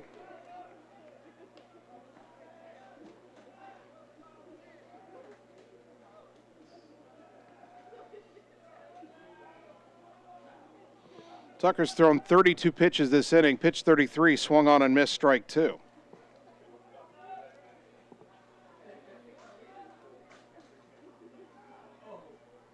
Actually, this will be Tucker's last batter or close to it by my count. Well, maybe not quite. The 2-2, swing and a miss, strike 3. That was thrown with anger. Another strikeout for Long, brought to you by Sonic Drive-In in Ottumwa, but 3 more runs scoring, just 1 hit. There were 2 errors and 2 left. We go to the bottom of the 4th and a lot of work to do. Ottumwa down 7-2 on the Ottumwa Radio Sports Network. It's time to choose the credit union with a new perspective. At Meridian Credit Union, we don't just see member profiles. We see people. People with goals. People who want to save more. People that we can help. That's why we offer financial services convenient to you. Great loan rates, online banking with bill pay, mobile banking, and credit cards. Join the many satisfied Meridian members today. See how our perspective can help you. Meridian Credit Union, where it feels like home. You're watching live coverage of the Ottumwa Bulldogs on the Ottumwa Radio Group Sports Network.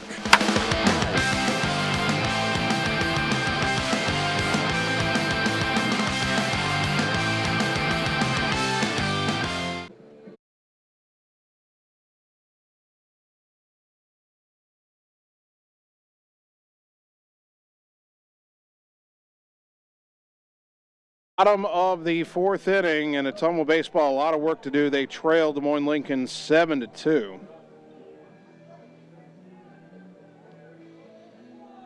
They've played 6 innings in Game 2 at Houston Field. Ottumwa softball trailing Des Moines Lincoln 5-3. Amber Schatz with a home run, a long fly to center that popped out of a glove and over the fence for a 4-bagger. But Ottumwa softball still need at least 2 runs in the 7th to avoid splitting that doubleheader. Javen Rominger leads it off against left-handed pitcher Luke Powers, takes a ball 1-0. The next offering, downstairs, 2 balls, no strikes.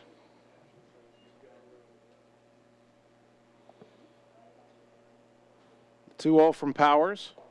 In there for a strike, 2-1. Lincoln 7 runs, 4 hits, 1 error. Ottumwa 2 runs, 5 hits, 3 errors. Swing and a miss at a pitch in the dirt by Javen, and the count evens at 2-2. If that had been strike 3, he'd be on first right now because that ball bounced way back into the right. But only strike 2. Now the 2-2 pitch. Swing and a miss, strike 3 for out number 1. Second strikeout for Powers. And the batter, Tucker Long, who flew out to left his first time up.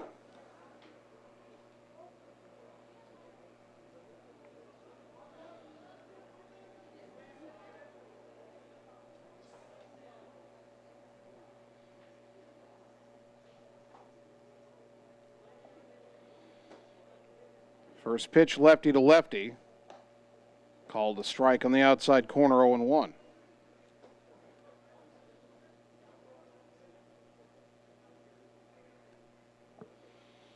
The 0-1 in the dirt, 1 ball, 1 strike.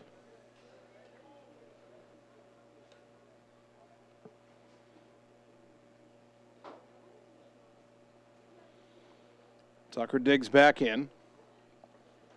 The 1-1 from Powers. High, 2-1.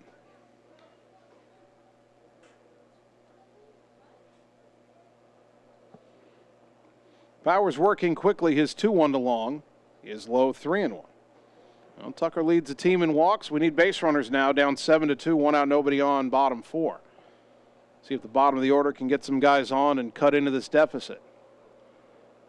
The 3-1, low, ball 4. Well, there's a 1-out walk brought to you by Marvin Boyer with Shelter Insurance in Ottumwa. Now batting, the catcher, number 23, Dalton Dowd. Dalton Dowd grounded to first his first time up. Courtesy runner for the pitcher Long will be Luke Gravy.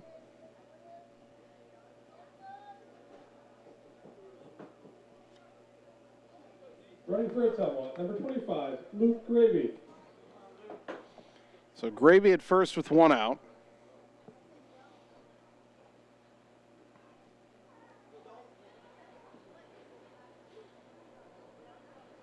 As Dowd digs into the left-handed batter's box. First pitch, way high, ball 1, kind of a quasi pitch out. I don't see Ottumwa bunting here. There's 1 out already, and you're down 5 in the 4th inning. Not an out you want to give up here. Pitch in the dirt, 2-0. Besides, Powers just walked Long, and now he's 2-0 on Dowd. Maybe see if he'll stay wild here and give you some more free base runners to work with.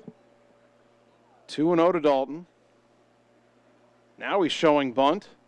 Pulled the bat back, took a strike, 2-1. He had no intention of bunting at that. He was just trying to provide a bit of a distraction. 2 balls and a strike to the Bulldog catcher. Lights are on here at John Hart Stadium. Throw to first, not in time.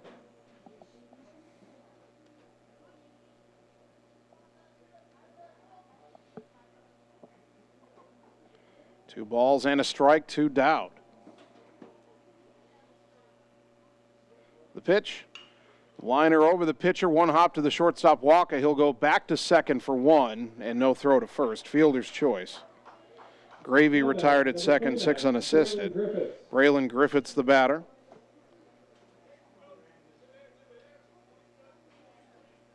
And we'll see Cason Palm as a courtesy runner for Dalton Dowd.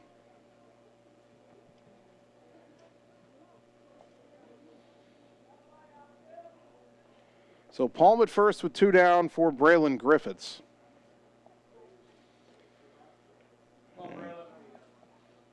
Palm is 6 for 7 in stolen bases, and with 2 out now, you might put him in motion here, just see if you can get him in scoring position.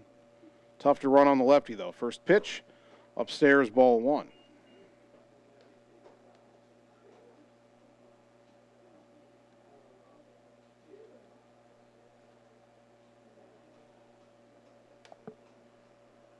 That pitch grounded up the third base line, fair, fielded by Jones. Long throw across is low, but dug out by Ellsbury.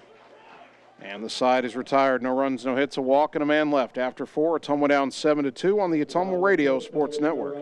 Are you looking for someone to capture the special moments in life, such as senior photos, weddings, family portraits, baby pictures, or even your furry friends?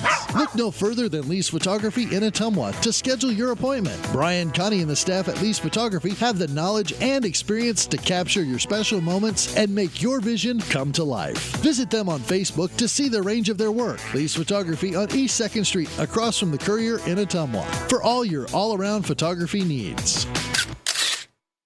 You're watching live coverage of the Ottumwa Bulldogs on the Ottumwa Radio Group Sports Network.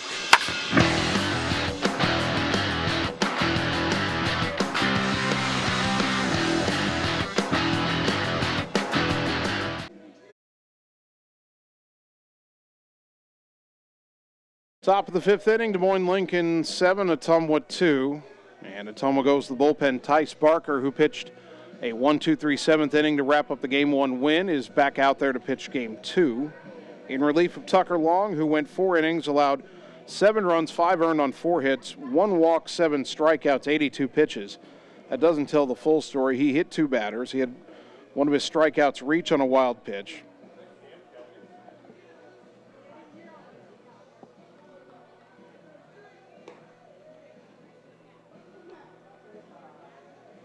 Ottumwa has also made a change of catcher. Cam Maneri is behind the plate. Number 1, Tice Barker.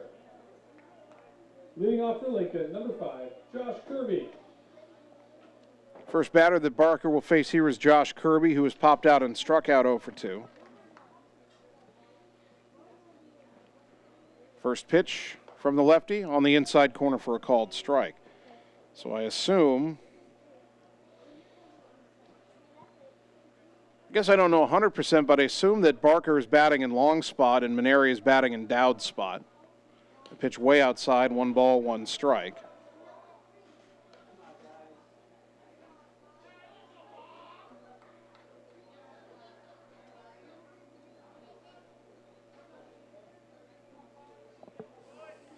One and 1 the count, and the pitch. Swing and a foul back off the end of the bat, 1-2.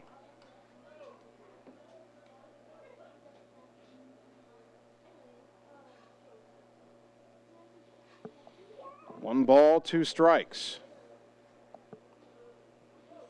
Lefty to righty. Barker to Kirby. In the dirt, 2-2.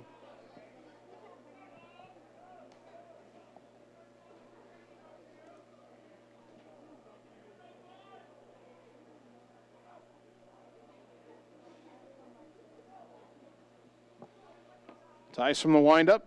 The senior's 2-2 pitch. Lined in a left field base hit. Leadoff single for Josh Kirby. And the batter Mason Fritz, who's grounded out and then struck out but reached on a pitch in the dirt and scored the first of the 3 4th inning runs for Lincoln, who leads 7-2.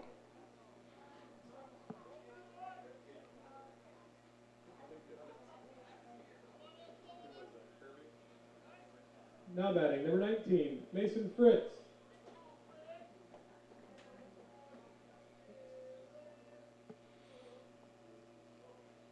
First pitch, fouled off to the right, 0-1.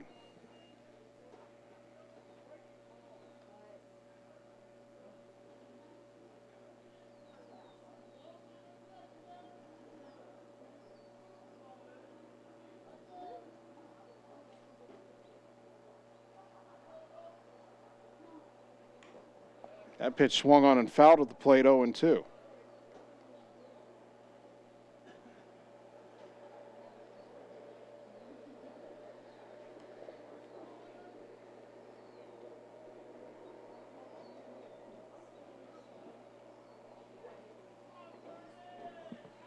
Oh, 0-2 the count to Fritz. 1 on, nobody out, top 5 for Lincoln. And the pitch. Sails outside, good stop by Maneri. 1-2.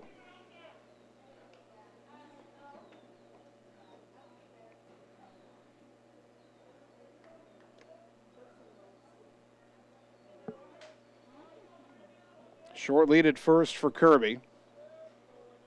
And the 1-2 pitch. Swing and a miss, strike 3. It's in the dirt, but with the runner on first, the batter is out. for out number 1. First strikeout for Tice Barker, brought to you by Sonic Drive-In in Ottumwa. Now batting, number 27, Jagger Bennett.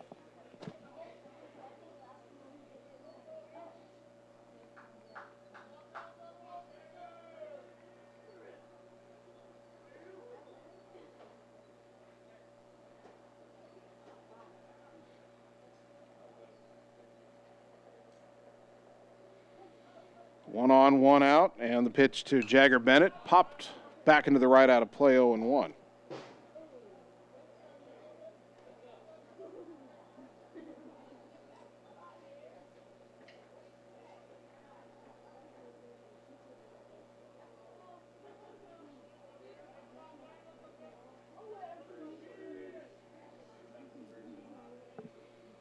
The 0-1. Breaking ball, good one in there for a strike, 0-2.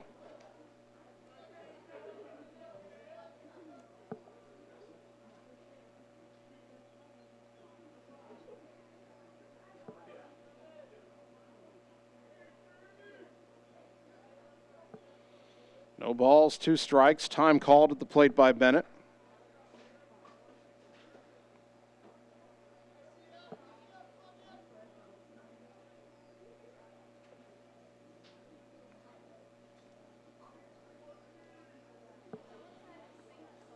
Barker from the stretch, the pitch. Popped it up behind the bag at second.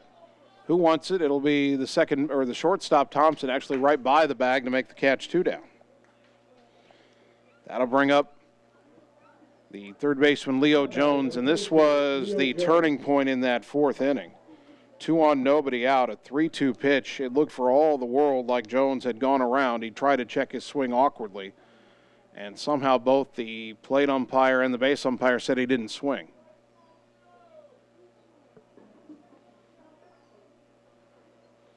That low to the bases with nobody out. As this pitch is over below ball 1. 2 wild pitches and an RBI single later, and Lincoln had 3 more runs on the board. They turned a 4-2 lead into a 7-2 lead.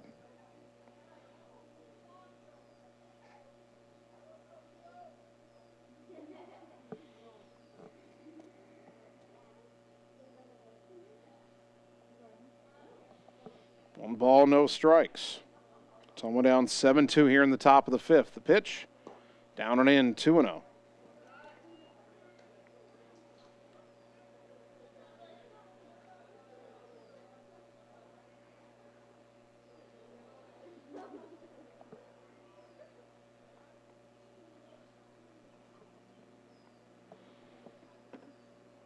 Barker checks the runner at first, the 2-0. That's high, 3-0. Jones, I think, was going to toss the bat away for a moment there. It's only, you need 4 balls to walk, not 3.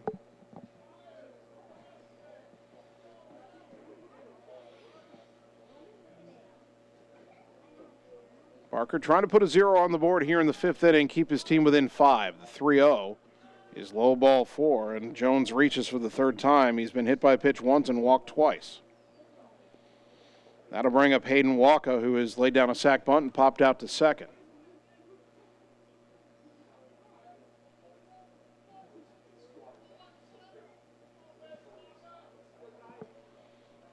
Two on, 2 out. Boy, Ottumwa can't afford to fall further behind here.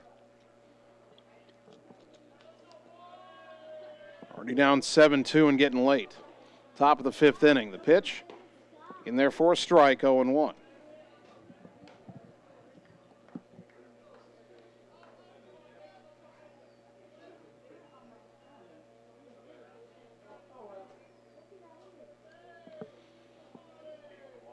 And 1 the count to Hayden Walker.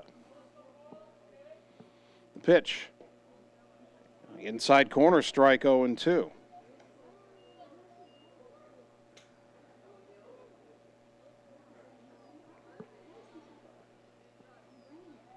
Tice trying to get out of a 2 on, 2 out jam. 0-2 to Hayden Walker, the number 9 batter. The pitch. Just high, I guess, is the call. I think the umpire gave up on that pitch early, 1-2. Barker was about to head off the mound.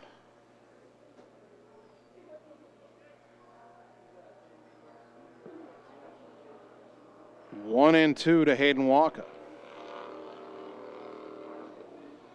Tice comes set. Checks the runner at second, the pitch. Inside, 2-2. Ottumwa softball has scored a run in the bottom of the seventh. They're within 5-4, and at last check, runner on second, nobody out. Bulldog softball trying to rally against Lincoln over at Houston Field. Back here, that pitch low, 3-2. Well, you got to throw a strike here. The leadoff hitter, Camden Walker, on deck. You don't want to see him this inning. First and second, 2 out. 3 balls, 2 strikes. Tice Barker has given up a hit and a walk in this inning. He's also had a strikeout. First inning of relief here in game 2. Now the 3-2 pitch runners go. Down and in, ball 4. Back-to-back walks, and they are loaded for Camden Walker. Now batting, number 3, Camden Walker.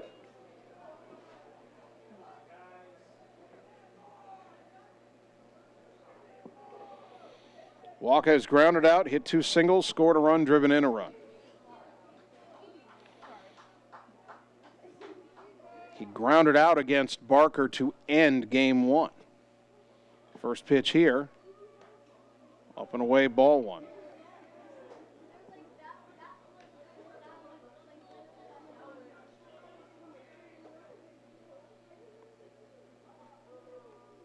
One ball, no strikes. The next offering. Ground ball up the middle, base hit. 1 run is in. They're waving the second run around. Sharks throw goes to third, not in time. Walker into second on the throw. 2-run single, and Ottumwa down 9-2.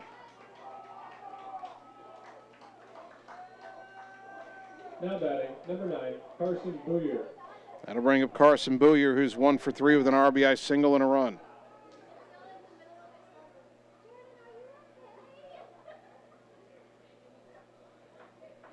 Well, I've got better news from Houston Field. Jordan Pauls with a walk-off 2-run single to left in the bottom of the 7th. Ottumwa softball scores 3 in the bottom of the 7th, and they beat Des Moines Lincoln 6-5. They sweep the rails in dramatic fashion. Swing and a miss here by Carson Booyer, 0-1.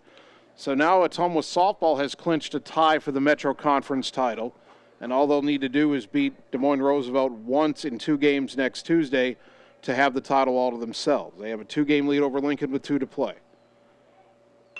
Line drive off the glove of Barker, picked up at second by Royer. Throw to first, inning over. Good play by Theron Royer to react to that deflection. That play goes 1-4-3. But more damage done. 2 runs, 2 hits, no errors, 2 left. And Ottumwa with the tall mountain to climb going to the bottom of the 5th, trailing 9-2 on the Ottumwa Radio Sports Network. Seasons change. Our priorities change. Your financial needs change. But there's one thing that remains consistent. Our dedication to making your financial life easier together.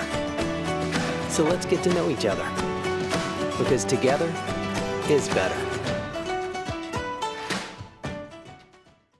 You're watching live coverage of the Ottumwa Bulldogs on the Ottumwa Radio Group Sports Network.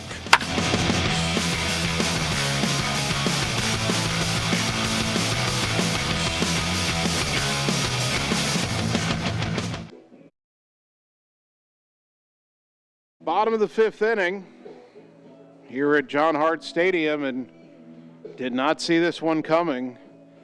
Ottumwa 17-0 in the Metro, but they trailed Des Moines Lincoln, who is way back in 4th place, 9-2. Bulldogs got 2 in the first, but Lincoln 1 in the second, 3 in the third, 3 in the fourth, 2 in the 5th.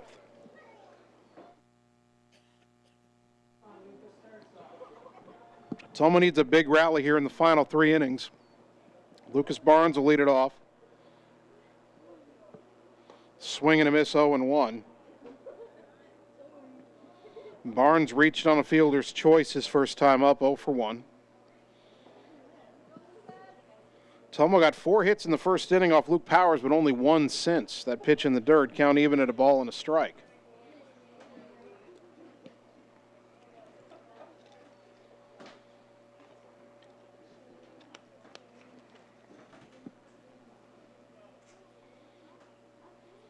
The 1-1 pitch to Barnes.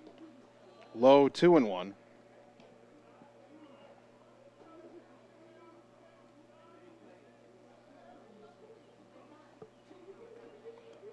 The wind by the lefty in the next pitch is high, 3-1.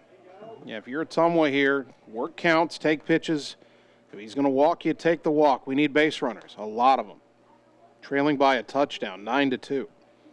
The 3-1, popped it up, got jammed. Racing in the first baseman, Ellsbury, makes the catch for out number 1. Top of the order, Miles Sainer, 1 for 2 with a triple and a run. Miles Sainer. Boy, those 3 straight extra base hits to start the bottom of the first inning feels like it was 2 weeks ago.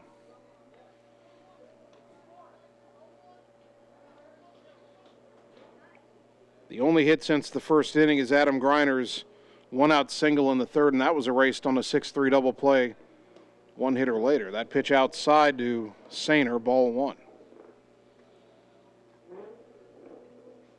Again, Ottumwa softball winning game 2 over Lincoln in walk-off fashion, 6-5 as Sainer fouls that pitch back 1-1. Thank you to Scott Jackson for keeping us updated on softball tonight. Congratulations to Mandy Moore and the Bulldogs softball team on clinching no worse than a tie for the CIML Metro Conference Championship. Now the 1-1 pitch, downstairs, 2-1. And, of course, the Bulldog baseball team clinched their tie for the Metro title by winning Game 1 tonight over Lincoln. So even though this game is not going well, we know that the final Metro baseball and softball championship trophies, at least a share of them, will reside in Ottumwa. Sainer takes a strike, 2-2. The question for both Ottumwa baseball and softball is, will they be outright champions or will they have to share it with somebody else? As the 2-2 to Sainer, grounded up the middle, off the pitcher's glove, it goes right to Walker, the shortstop, throw to first, 2 down. That ball was headed into center field. Powers deflected it, and it went right into the path of Walker. 1-6-3. Boy, game 2 appears to be not our night right now. Carter Thompson, the batter, an RBI double and a strikeout.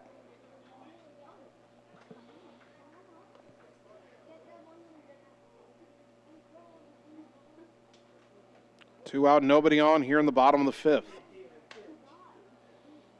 First pitch to Carter. That's lined into left field, base hit. Well, Thompson has his second hit of the game. And that'll give Adam Griner a 2-out chance. Adam is 2 for 2 with a double and a single.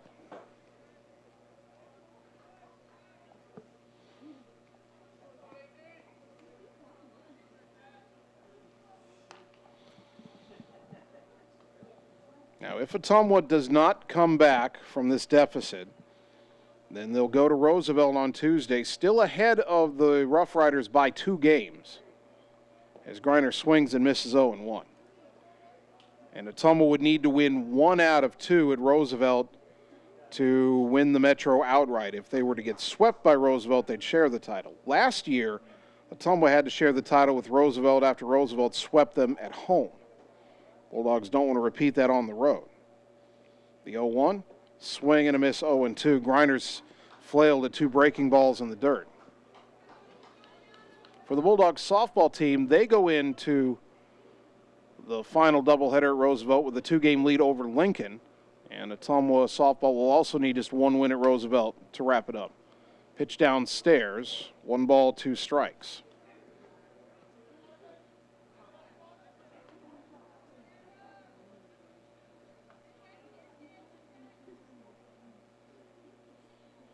Powers from the stretch, the pitch, outside, 2-2.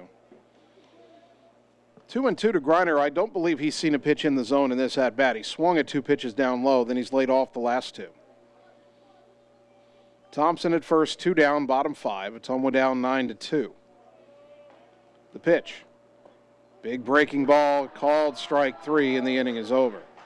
Griner is not happy with the call, and he's trying to talk to the home plate umpire who's ignoring him. No runs, 1 hit, 1 left. We go to the 6th inning. Ottumwa down 9-2 on the Ottumwa Radio Sports Network. Hey, nice job clearing the clog. Thanks. You know anybody who could repair the water damage in my basement? Roto-Rooter does that. Do you guys fix water heaters? Roto-Rooter does that. How about a leaky faucet? We do that. Disposal repair? We do that. I've got to run a few errands, but if you could finish up those pies, that'd be great. Thanks.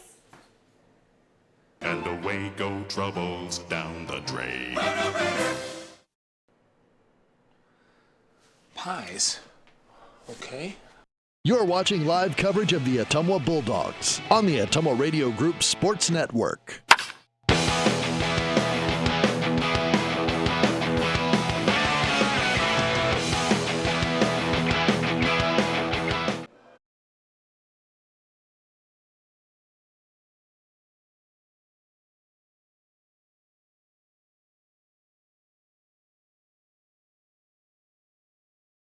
The sixth inning, Tice Barker out there for a second inning of relief, gave up 2 runs in the fifth, and Ottumwa trails Des Moines Lincoln 9-2.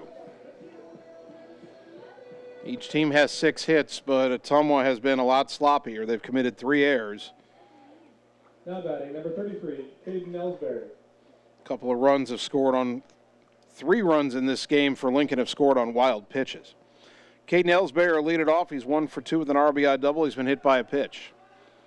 Lefty to lefty here.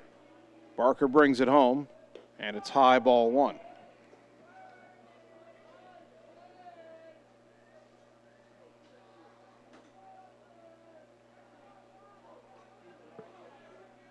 One and 0 the count. The next offering, low 2-0.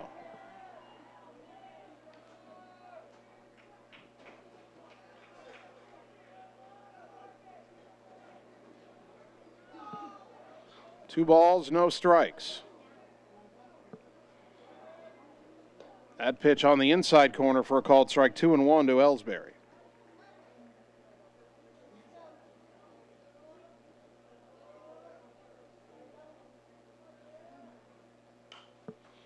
That pitch lifted in the air, foul left side. Griner over for a look, but out of play. And the count even 2-2.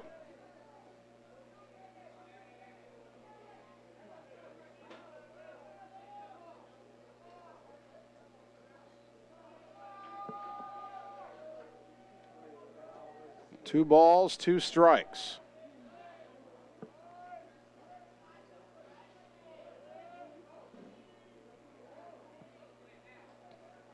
Barker, a long pause before the windup, and the pitch.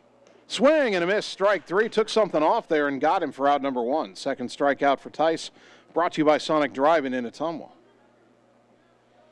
Now batting, number 13, That's 9 strikeouts for Ottumwa pitching in game 2. After Rominger struck out 9 in game 1. Usually you've got 18 strikeouts. In 2 games, you're doing pretty well, but only the first game went well for Ottumwa, at least so far. Down 9-2 here in the nightcap. Swing and a miss by Luke Powers on a pitch down and in 0-1.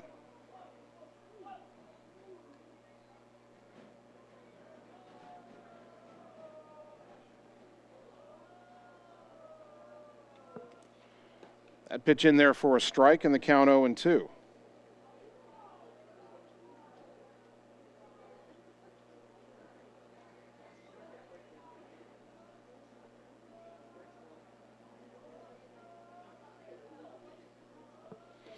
That pitch inside, and the count 1-2.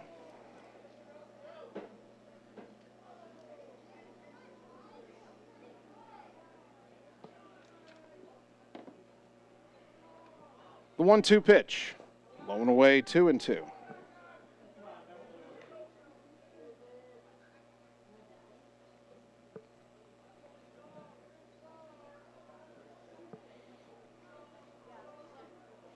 The 2-2 pitch, swing and a miss, strike 3. Back-to-back strikeouts for Barker, brought to you by Sonic Drive-In Ottumwa.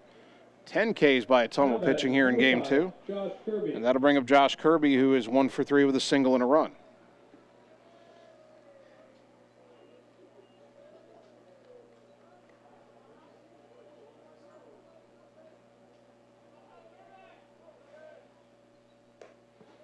First pitch misses for ball 1.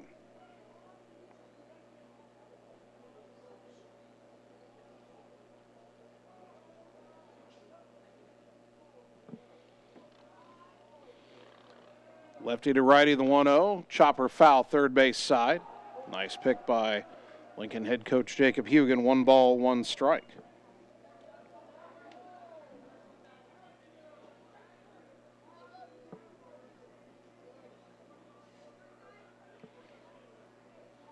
Now the 1-1. Swing and a foul off the end of the bat to the right, 1-2. I don't suppose Barker could strike out the side here, do you? That'd be a feather in the cap for the senior on senior night. 1-2 to Josh Kirby.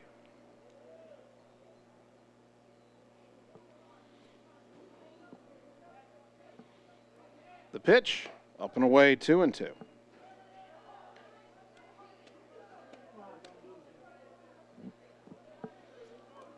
2 out, nobody on, top 6. 2 balls, 2 strikes. Ottumwa down 9-2. The pitch in the dirt. He did not offer. They appeal, no swing. 3-2 to Kirby. Mason Fritz on deck.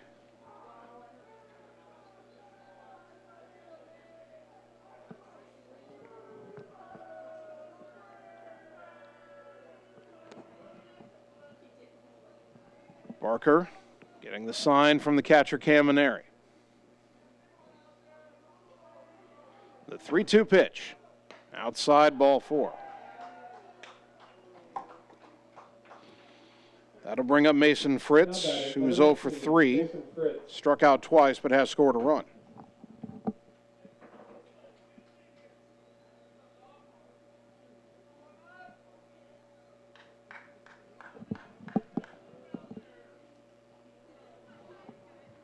Runner at first and 2 down. The pitch down and in to Fritz, ball 1.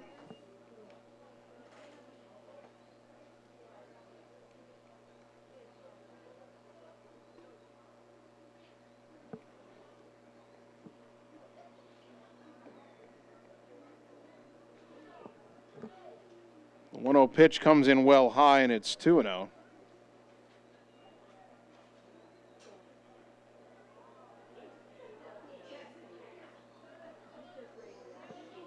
Two balls, no strikes. Barker's pitch, a little bit high, 3-0.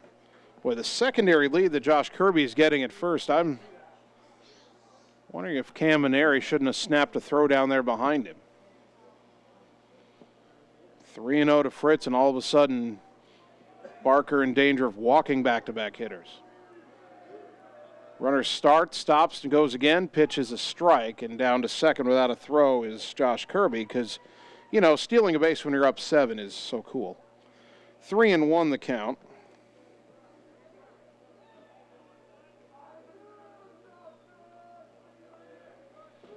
Barker looks back at second. The pitch, inside, ball 4.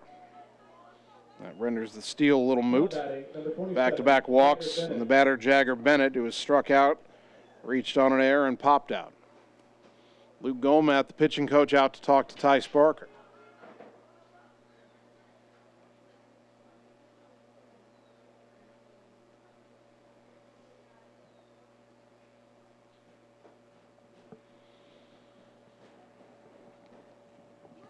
Ottumwa down 9-2 in the top of the 6th. Lincoln now 2 on and 2 out.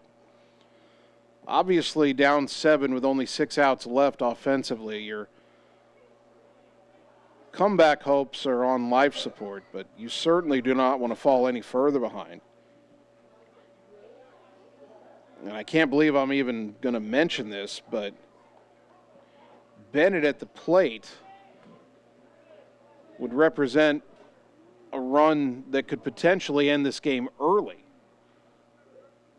as this pitch is outside, ball 1. If the 2 runners on base score and Bennett, or if he gets on a courtesy runner for him, scores, Lincoln would be up 10 runs, and then Ottumwa would have to score in the 6th inning just to get to the 7th. The Bulldogs haven't scored since the 1st. There's a fly ball to right center. Shark on his horse, heading into the alley. He'll make the running catch to retire the side. No runs, no hits, And 2 left to go to the bottom of the 6th. The Ottumwa down 9-2 on the Ottumwa Radio Sports Network. Seasons change. Our priorities change. Your financial needs change. But there's one thing that remains consistent. Our dedication to making your financial life easier together. So let's get to know each other, because together is better. You're watching live coverage of the Ottumwa Bulldogs on the Ottumwa Radio Group Sports Network.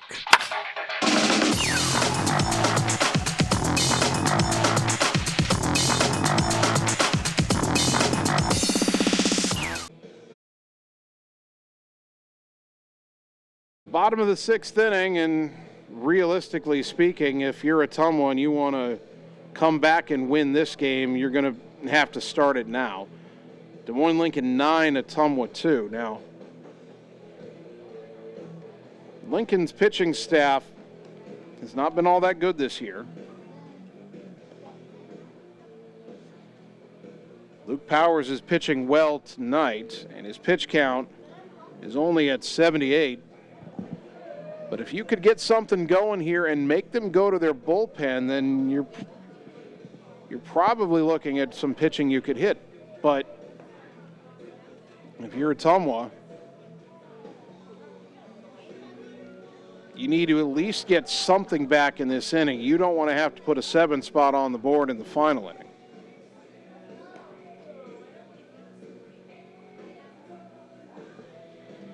Bulldogs will have Tanner Shark leading off, then Javen Rominger. And then I believe Tice Barker's spot. Now batting, the center fielder, number 2, Tanner Shark. Shark is fouled out to left and grounded into a double play.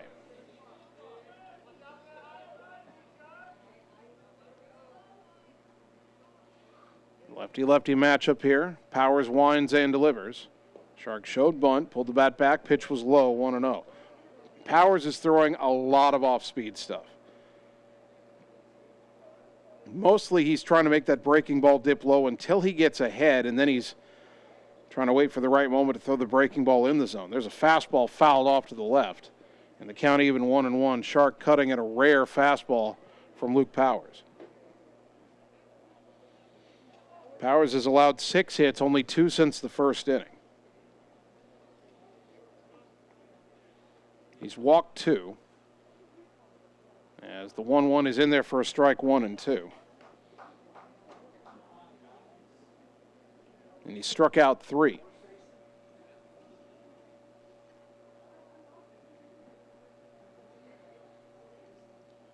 The 1-2 pitch. Lifted in the air down the left field line. That will get down fair. Rolling into foul territory. Shark a big turn, but the left fielder Boyer is playing shallow. He gets it back in. And Tanner will settle for a leadoff opposite field single. Batting, number 18, Javen Rominger. So here's Javen Rominger, who has singled and struck out, 1 for 2.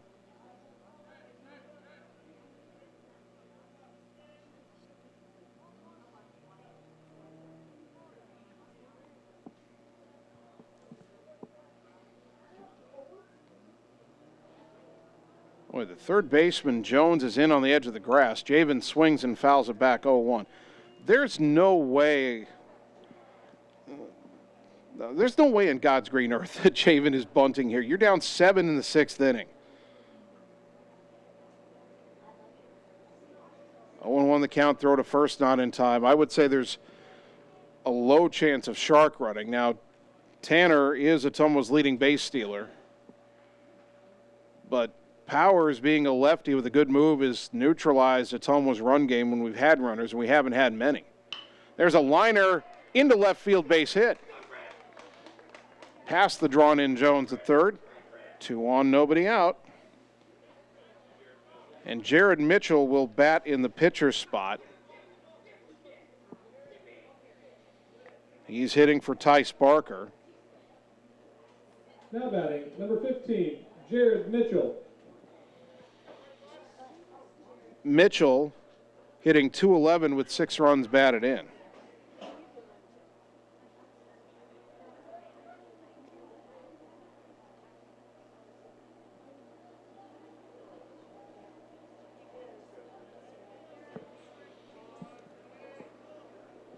So Shark at second, Rominger at first, Mitchell pinch hitting.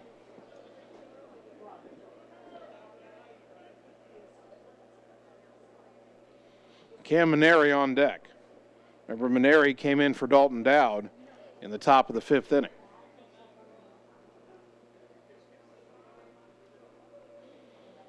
Ottumwa with its best threat since the first inning. First pitch, outside, ball one. Lincoln is getting some activity going in their bullpen.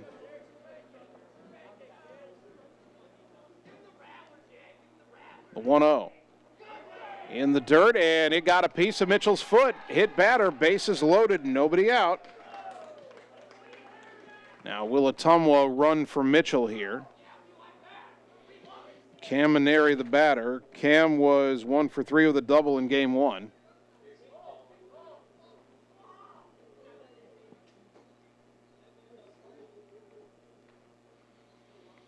And Kason Palm will run for Mitchell. Now, I think Palm might technically be considered a courtesy runner because Mitchell was pinch hitting for the pitcher. So you could argue that Mitchell is the pitcher right now until Palm was a courtesy runner, not a pinch runner.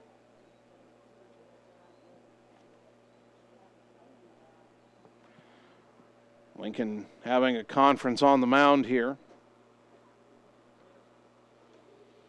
Ottumwa down 9-2, but you could not ask for a better situation in this spot than bases loaded, nobody out. Now batting for Ottumwa, the catcher, number 5, Cam Maneri. Conference breaks up.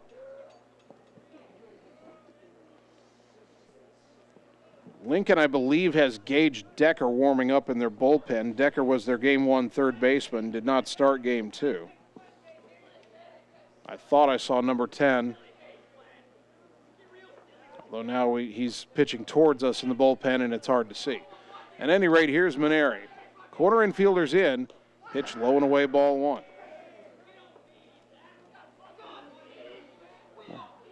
Boy, the Ottumwa dugout is into this. Tice Barker is shouting encouragement.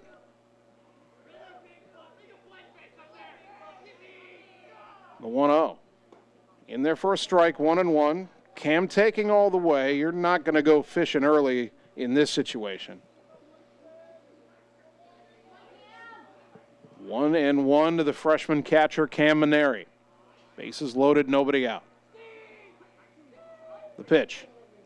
Down and in, gets away all the way to the backstop. A run scores. Other runners to second and third, 9-3 as Shark comes home. Well, Ottumwa's given away 3 runs on wild pitches. Lincoln gives 1 back. 2-1 to Maneri. Shark scores. Rominger to third. Palm to second.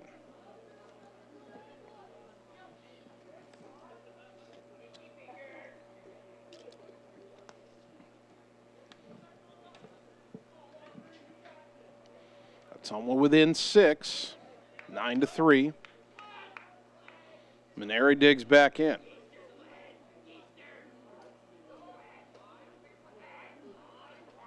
Powers from the stretch. The 2-1. Outside, 3-1. Braylon, or that is not Griffiths on deck. That is Theron Royer.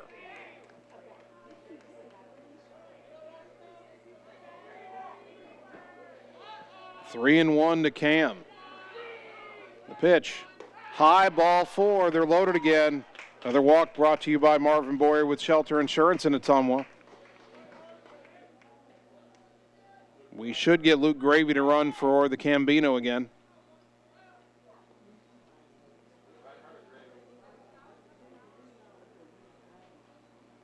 First off, Theron Royer, who was playing second base but not batting, he will now come into the batting order where Griffiths, the DH, had been.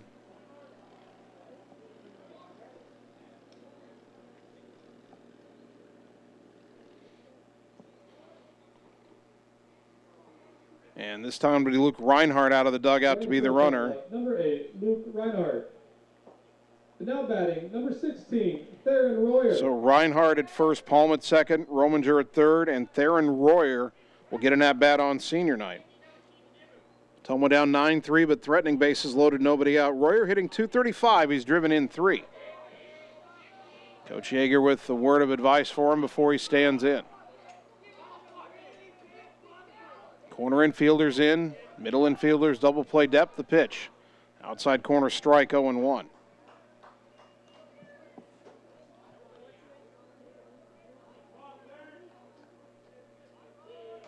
.92 pitches now for Luke Powers.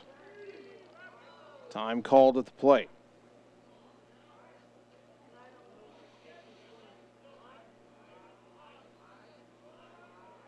(0-1) to Royer. The pitch. Pop foul off to the right, out of play, 0-2. Royer kind of put his foot in the bucket a little bit on that swing. No balls, 2 strikes.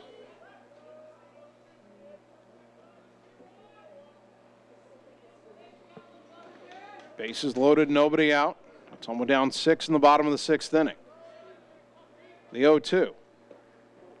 Called strike 3. That pitch looked below the knees, but that's out number 1. Lucas Barnes. Here's Lucas Barnes, who was reached on a fielder's choice and popped out.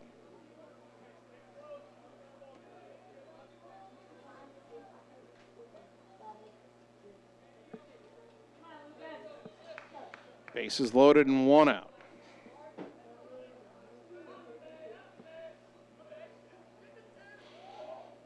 Again, corner infielders in, middle infielders want a double play. Pitch outside, ball 1.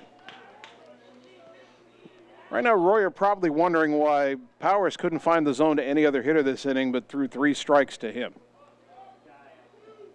1-0 the count to Barnes. The pitch, outside corner strike, 1-1. Sharks singled, Rominger singled. Mitchell hit by a pitch to load the bases. Wild pitch scored a run. Maneri walked. Royer struck out.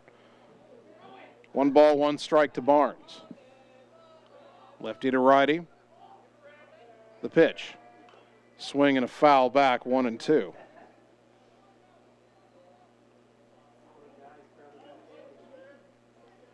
.98 pitches now for Luke Powers. Still activity in that Lincoln bullpen, we think. It is Gage Decker, the junior. 1-2 to Barnes. The pitch. Breaking ball called strike 3, 2 down. Back-to-back called third strikes, and now Ottumwa's rally is on life support, but here is Sainer, who is 1 for 3 with a triple and a run way back in the 1st inning. Ottumwa down 9-3, got a load to the bases, nobody out, got a run home on a wild pitch, reloaded the bases, but back-to-back strikeouts. Sainer's got to put the ball in play here. Base hit could still score 2, and boy, if you could get at least 2 more home here, 9-5 would be a lot better than 9-3 going to the 7th. The pitch. Off the plate outside, 1-0.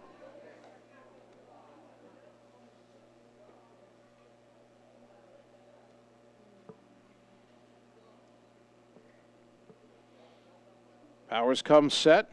The pitch. Ground ball right side, fielded by the second baseman Fritz. Throw to first, inning over. Ottumwa loads it with nobody out, but only gets 1 run on 2 hits. They leave 3. We go to the 7th. Ottumwa down 9-3 on the Ottumwa Radio Sports Network. Hi, this is Vince Tyson, General Manager with Citizens Mutual in Bloomfield, the area's premier broadband provider. Wapello County, we have heard your screams of frustration. You need reliable internet, and we are proud to expand high-speed fiber internet into Wapello County. Express your interest today by going to findmyfiber.mycmtech.com. Again, that's findmyfiber.mycmtech.com. We look forward to hearing from you and bringing you the very best internet service at Citizens Mutual, coming soon to Wapello County. You're watching live coverage of the Ottumwa Bulldogs on the Ottumwa Radio Group Sports Network.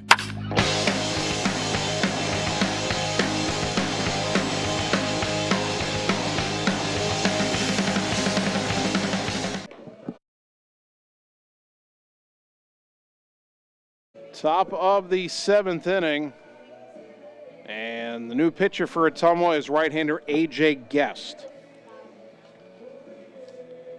Guest is making his 5th appearance. 3 of those are starts. He's 0-1 with an 8.17 ERA, 12 innings pitched, 14 hits allowed, 16 runs, 14 earned, 8 walks, 6 hit batters, 2 strikeouts.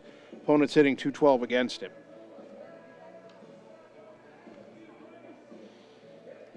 Guest is the 3rd Ottumwa pitcher of the ballgame. Tice Barker went 2 innings, allowed 2 runs on 2 hits. Needed 49 pitches to get through those 2 innings. He struck out 3 and walked 4.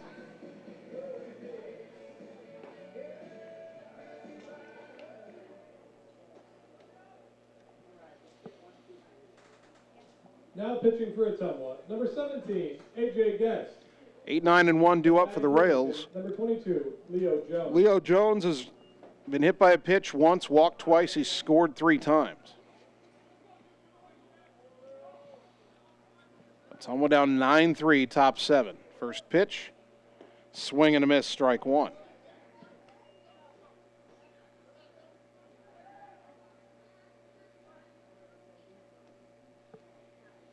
No balls and a strike. The next offering, low and away, 1-1.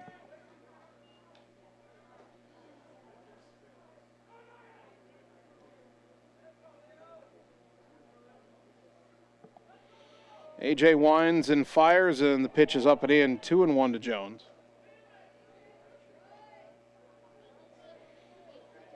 Bulldogs scored 2 in the first, but then Lincoln 1 in the second, 3 in the third, 3 in the fourth, 2 in the fifth. Ottumwa got 1 back in the sixth, but left the bases loaded.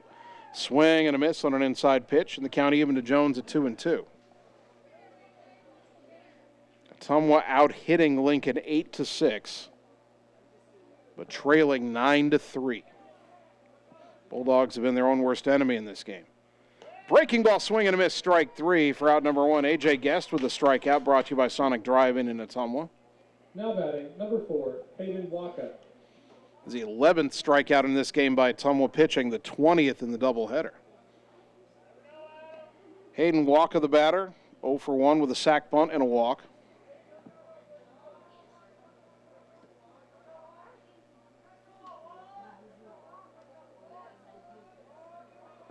First pitch, over below, ball 1.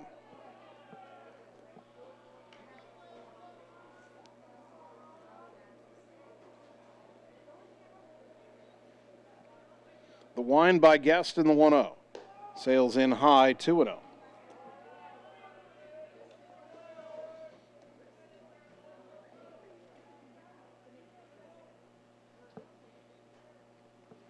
The 2-0 pitch in there for a strike, 2-1.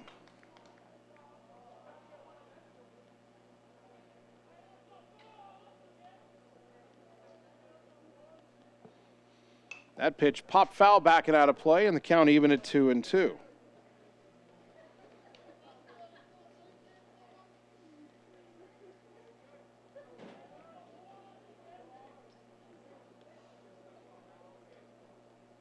Two balls, 2 strikes. The pitch, ground ball to third. Charging is Griner, slowly hit, picks, throws on the run, not in time. Infield hit for Hayden Waka.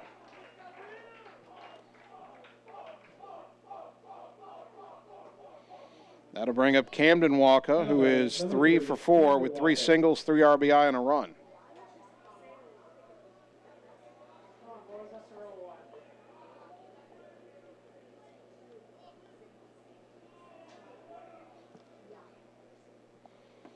One on, one out. Ottumwa trailing 9-3, top 7. There's a strike to Camden Waka, 0-1. Hayden Waka dancing around at first.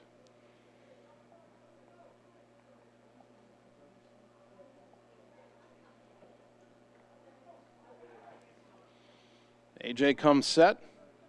Throw to first, not in time.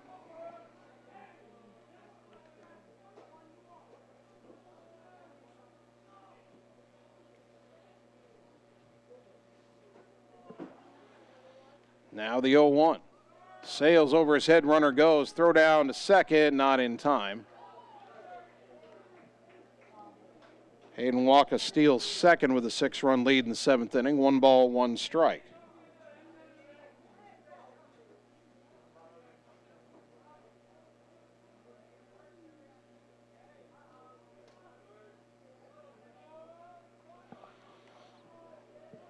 Guest checks the runner at second. Now the 1-1. And it came inside and hit him. 2 on, 1 out for Carson Booyer, who is 1 for 4 with an RBI single and a run.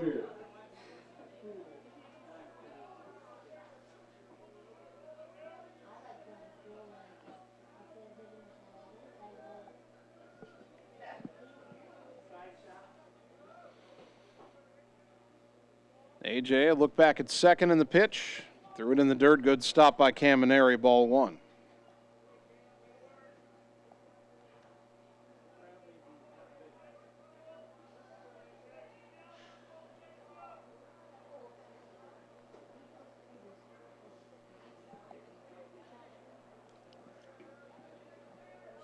Guest a long pause before the 1-0 pitch is inside, gets away from an area wild pitch. Runners advance to second and third. Now Ottumwa, they got to bring the infield in. If you want any chance of coming back down 6 in the bottom of the 7th, you can't allow another run to score. And the infield does come in. Although now Rominger coming in at first. The pitch, swing and a miss. Count goes to 2-1. Second and third, 1 out. Now, if you can find a way to retire Booyer without the runners advancing, you have a shot at getting out of the inning. The 2-1. Blown away 3-1.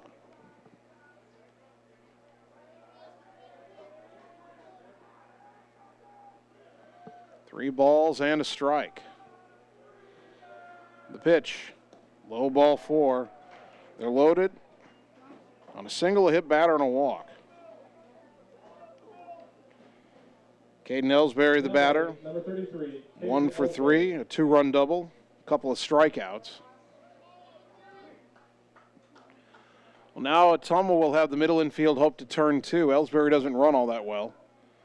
Corner infielder's probably coming home on a grounder. That pitch apparently low, ball 1.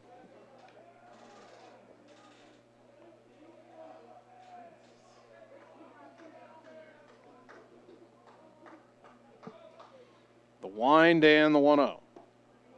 That's in there for a strike, 1-1.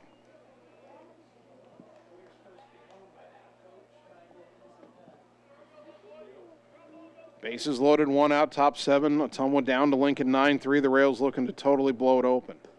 Pitch downstairs, 2-1. Guest is running out of margin for error here.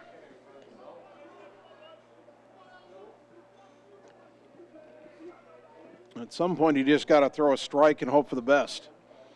The 2-1. Popped it up. Sky-high pop-up. Hope we can find it. Infield fly, batter's out. And it drops and bounces away, and a run's going to score. And now they've got 2 runners at 1 base. Ottumwa's got to recognize that. No, they throw to first. The batter's out. And Ottumwa doesn't recognize the infield fly rule, and that costs them a base there. Ellsbury is running to first, but he was out when the ball was in the air. Bases loaded, less than 2 out. Batter is out on the infield fly. Now, it got lost in that twilight above the lights, and it fell between Thompson and Griner. That allowed a run to score from third as the ball bounced away. The runner at second, Waka, stayed put. The runner at first, Booyer, ran to second, and Waka's trying to tell him to go back. They had 2 runners at 1 base. All you got to do there is run that ball towards second, tag them both, and the inning's over. But instead, Griner threw to first, apparently trying to get Ellsbury, even though Ellsbury was already out. And that allowed Walker to go to third. Now a strike to Powers, 0-1.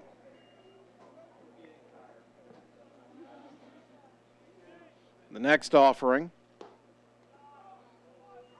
I guess down low, 1-1, looked like in the same spot as the previous.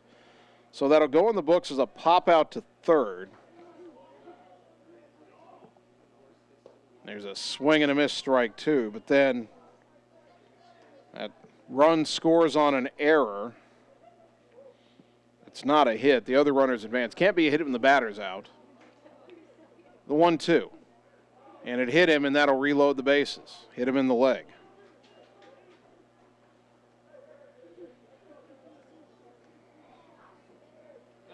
Now batting, number 5, Josh Kirby. That'll bring up Josh Kirby, who is 1 for 3 with a single, a walk, a run. Running for Lincoln, number 6, Anthony Moines. 10-3 is the score. Anthony Moines will be the courtesy runner for the pitcher Powers.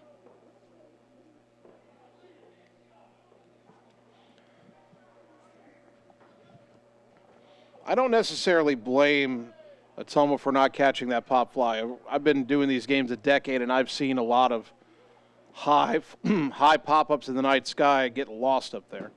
A pitch outside to Kirby, ball 1.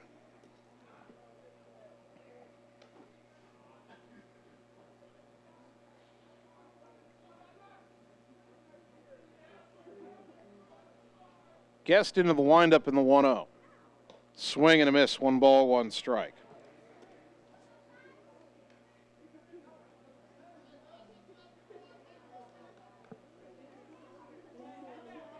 Bases loaded, 2 out, a run home. Lincoln now up 10-3. Big curve in there for a strike, 1 and 2. Boy, AJ needs to throw that pitch more often.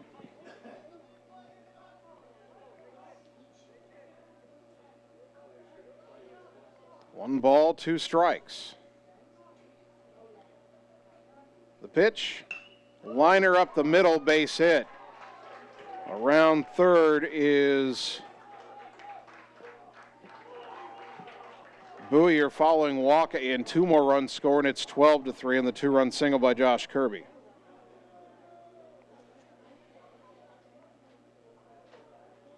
Now batting, number 19, Mason Fritz.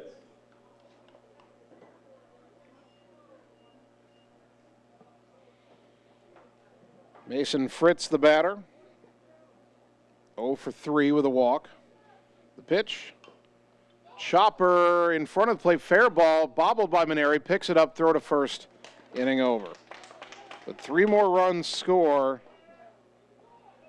on 2 hits. There was an error and 2 left. Go to the bottom of the 7th. Ottumwa down 12-3 on the Ottumwa Radio Sports Network. It's time to choose the credit union with a new perspective. At Meridian Credit Union, we don't just see member profiles. We see people. People with goals. People who want to save more. People that we can help. That's why we offer financial services convenient to you. Great loan rates, online banking with bill pay, mobile banking, and credit cards. Join the many satisfied Meridian members today. See how our perspective can help you. Meridian Credit Union, where it feels like home. You're watching live coverage of the Ottumwa Bulldogs on the Ottumwa Radio Group Sports Network.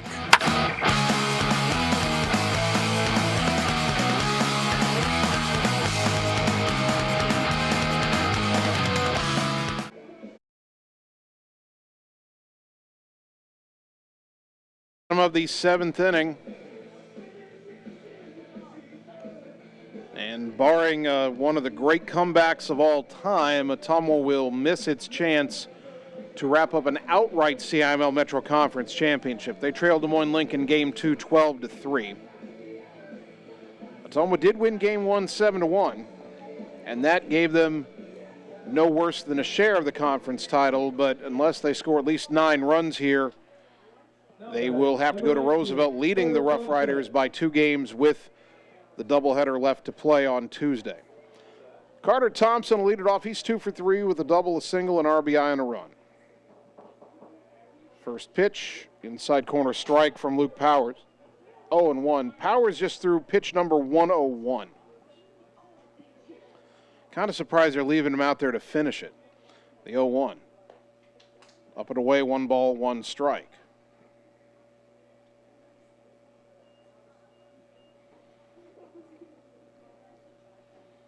Now the 1-1. Breaking ball in there for a strike, 1 and 2.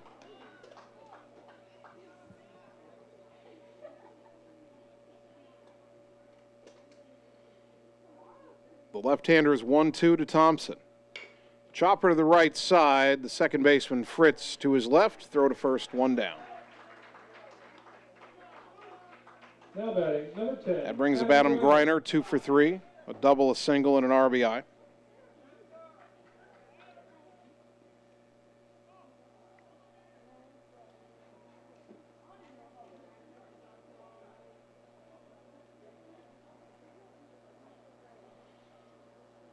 Each team has 8 hits. You wouldn't know it by the run column. Ottumwa trailing 12-3. 4 Ottumwa errors. First pitch here. Swing and a miss, 0-1. I know why Adam went after that one. We haven't seen many fastballs from Luke Powers tonight. Had one there and took a rip at it. Now the 0-1. Off speed, up and away, 1 ball, 1 strike.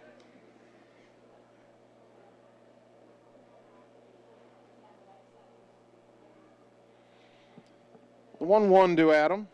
In the dirt, bounced away, 2-1.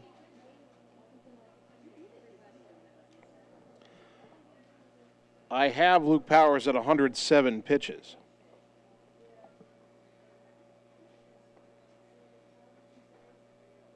The 2-1. In the dirt, 3-1.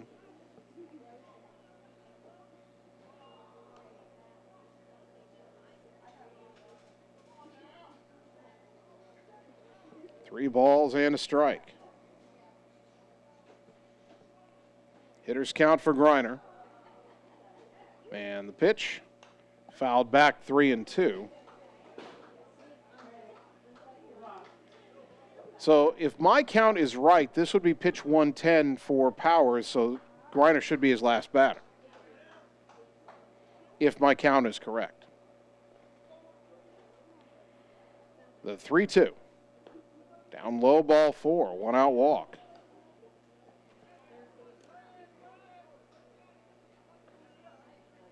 And indeed, looks like Gage, well. Now batting, number 2, Tanner Sharp. They were about to send a pitcher out of the dugout. Gage Decker was coming out, and they go back in. Either my count's off or Lincoln's about to make a colossal mistake. First pitch. In there for a strike, 0-1. I'm going to assume that my count is off and he wasn't quite to 110 yet, because if ball 4 to Griner was pitch 110, he would not be allowed to pitch to Tanner Shark here. The 0-1. In the dirt, 1 ball, 1 strike.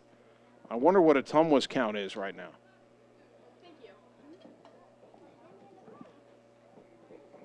Again, I must have overcounted somewhere. But if his first pitch to Shark was 111, then this would be a forfeit. I don't think it's going to happen. Runner goes, pitch is high, throw down to second, not in time. Griner steals second. Well, they were running when they were up 6, so now we're running when we're down 9. 2-1 to Shark.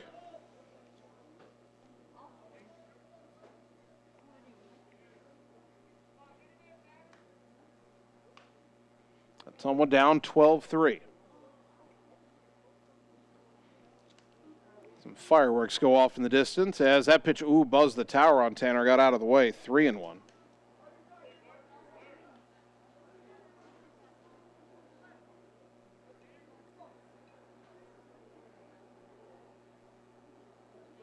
Griner at second, 1 out, bottom 7. And the pitch. Fouled back. And we'll do it again, 3-2.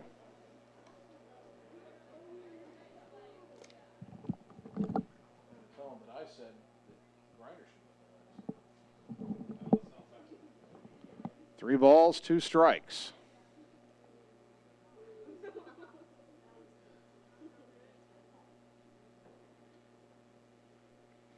Lefty to lefty.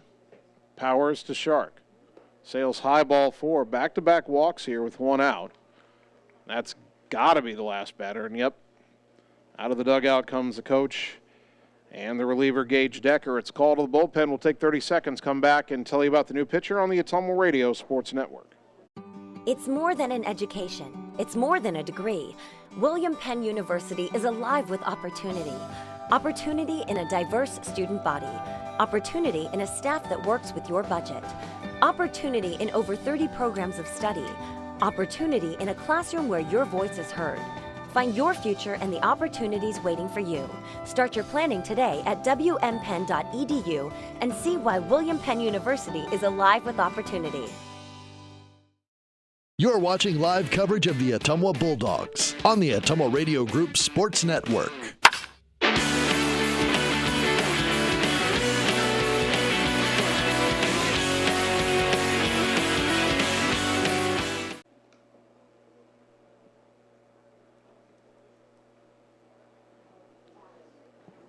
So the new Lincoln pitcher is Gage Decker, a junior. Again, their stats missing the last 8 games, but through 24 games, Decker had made 4 appearances, 3 of them starts. ERA of 18.58, 8 2/3 innings pitched, 11 hits allowed, 30 runs, 23 earned, 20 walks, 4 hit batters, 2 strikeouts. Opponents hitting .244 against him. So he'd been very wild. And Ottumwa with 2 on and 1 out has Javen Rominger at the plate. Javen is 2 for 3 with 2 singles. Well, if you're Ottumwa here, you're thinking about coming back, you got to take some pitches. This guy has been very wild. And he misses down and in, ball 1.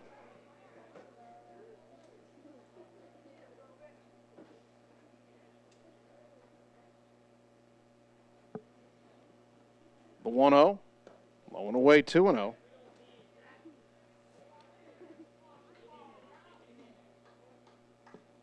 Griner at second, Shark at first. 1 out here in the bottom of the 7th. The 2-0. In there for a strike, 2-1.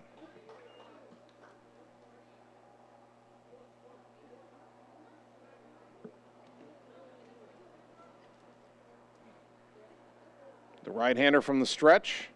Low and away, all the way to the backstop. Wild pitch. Runners advance to second and third. 3-1 the count to Javen.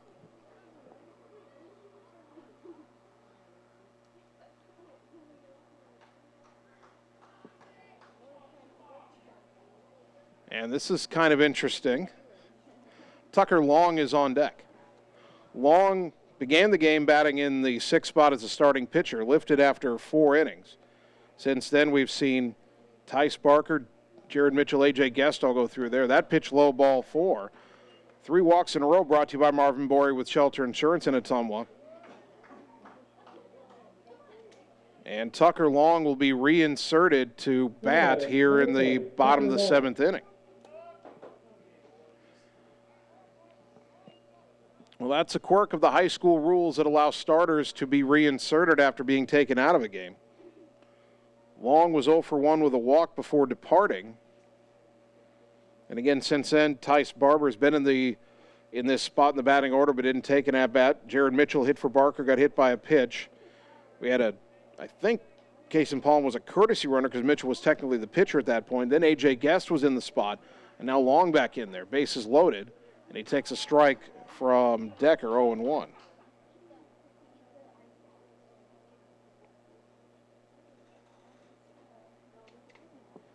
Bases loaded, 1 out. In the dirt, good stop by the catcher Jagger Bennett, and the count even at a ball and a strike.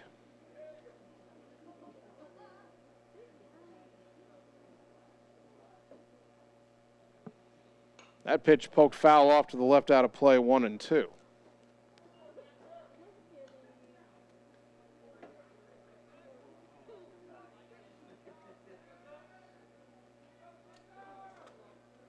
One and 2 to Long. And time called.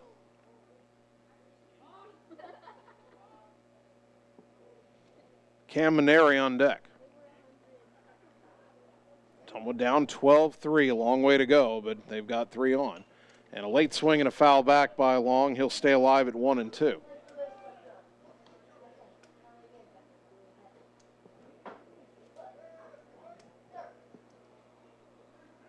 One and 2 to the Bulldog phenom Tucker Long. The pitch hit in the air, foul off to the left out of play, and Long stays alive at 1-2. Griner and Shark both walked with 1 out against the starter Powers. Decker came on in relief and walked Rominger. Now he's 1-2 on Long. Another 1-2 pitch. Ground ball up the middle. That is through for a base hit. 2 runs will score. Tucker Long with a 2-run single. It is 12-5. Tucker's second 2-run single of the doubleheader. Now batting number 5, Cam Maneri. So Griner and Shark come home. Rominger stops at second. Here is Maneri. Walked his first time up. Came on defensively to replace Dalton Dowd, a catcher in the 5th inning.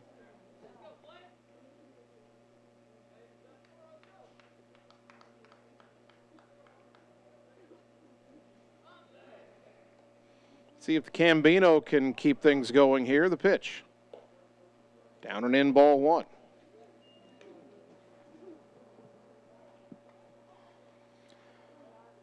Not that anybody listening cares, but I do have to be up at 5 a.m., and this game has gone on for quite a while. Down and in, 2-0. But on the other hand, we've cut a 12-3 deficit to 12-5, and if Ottumwa wants to come all the way back and create one of the greatest comebacks in school history, I'll skip my sleep. I'm fine with that. There's a strike on the inside corner, 2-1.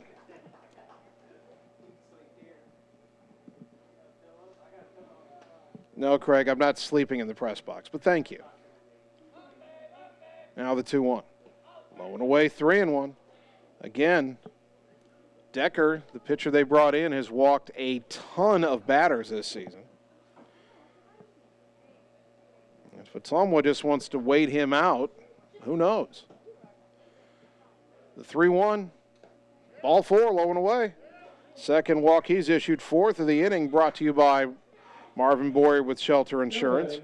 They're loaded again for Theron Royer, who struck out his first time up. Lincoln coach Jacob Hugan jogging out of the dugout. Is he going to stay with Decker, or is he going to go into a damage control here?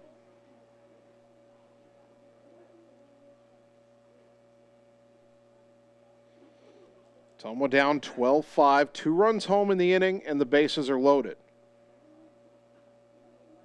They're going to stay with Decker for the time being. Royer represents the 9th run for Ottumwa. Luke Reinhardt is going to be the courtesy runner.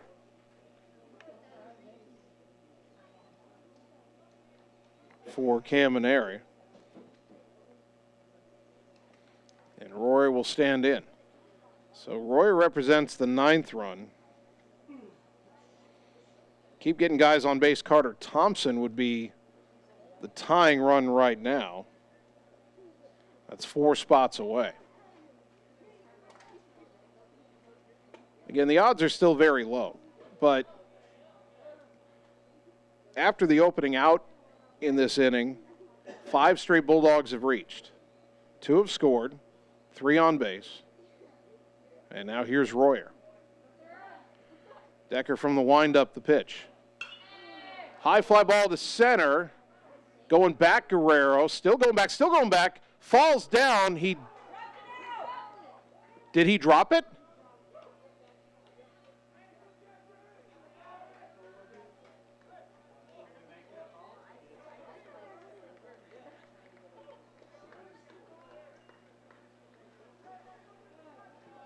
He did make the catch.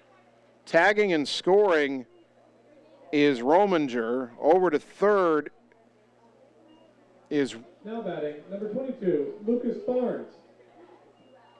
Tucker Long. Staying at first is Maneri. There's 2 out. A sac fly for Royer. Give him an RBI, 12-6, and here's Lucas Barnes. I heard he fell down. He was backpedaling. That ball was carrying on him. Somebody down below shouted he dropped it, but then the Ottumwa runner stopped trying to advance. And there's a liner out to short on a hop fielded by Waka, steps on the bag, and that's the ball game.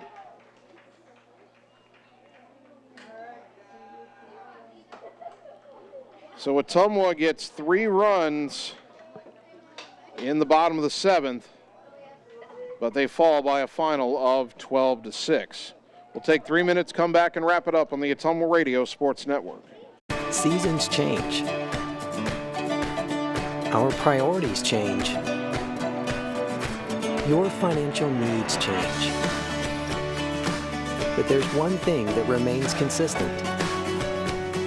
Our dedication to making your financial life easier together. So let's get to know each other, because together is better. roads lead to the new home of the Realtors you've come to trust in our community, Bridge City Realty. Whether you're buying or selling property, contact our qualified staff of experienced professional salespeople at our offices, now located next door to Walgreens. We're right in the heart of Ottumwa at 301 West 4th, so stop by or call our new office line at 684-1234. Bridge City Realty, Southeast Iowa's #1 real estate agency. Wondering what to have for lunch or supper? Stop in and see Mike and his team at Mike's Pizza and Steakhouse. Whether you want amazing Greek food, pasta, salads, sandwiches, fish, chicken, steak, or the best pizza in town, they have what you want. They are always open for carryout, and their full menu is available at mikespizzasteakhouse.com. Thank you, Southern Iowa, for making Mike's Pizza and Steakhouse your favorite restaurant and your favorite pizza place. Proud to support the Ottumwa Bulldogs. It's time to choose the credit union with a new perspective. At Meridian Credit Union, we don't just see member profiles. We see people. People with goals. People who want to save more. People that we can help. That's why we offer financial services convenient to you. Great loan rates, online banking with bill pay, mobile banking, and credit cards. Join the many satisfied Meridian members today. See how our perspective can help you. Meridian Credit Union, where it feels like home. Hey, it's Sam here, your Lisco sales rep. Summertime weather is just around the corner, so you know the drill. Construction is in full swing, and we have limited time to get your order on the list for this year. As you're prioritizing your goals for 2022, let's make you the priority. We can chat details about what would make your home or business data connection the most successful. To add or update your services, call me, Samantha Knoll, for your Lisco sales and account management. 641-209-5400, 209-5400, or visit us at lisco.com. It's more than an education. It's more than a degree. William Penn University is alive with opportunity. Opportunity in a diverse student body. Opportunity in a staff that works with your budget. Opportunity in over 30 programs of study. Opportunity in a classroom where your voice is heard. Find your future and the opportunities waiting for you. Start your planning today at wmpenn.edu and see why William Penn University is alive with opportunity. You're watching live coverage of the Ottumwa Bulldogs on the Ottumwa Radio Group Sports Network.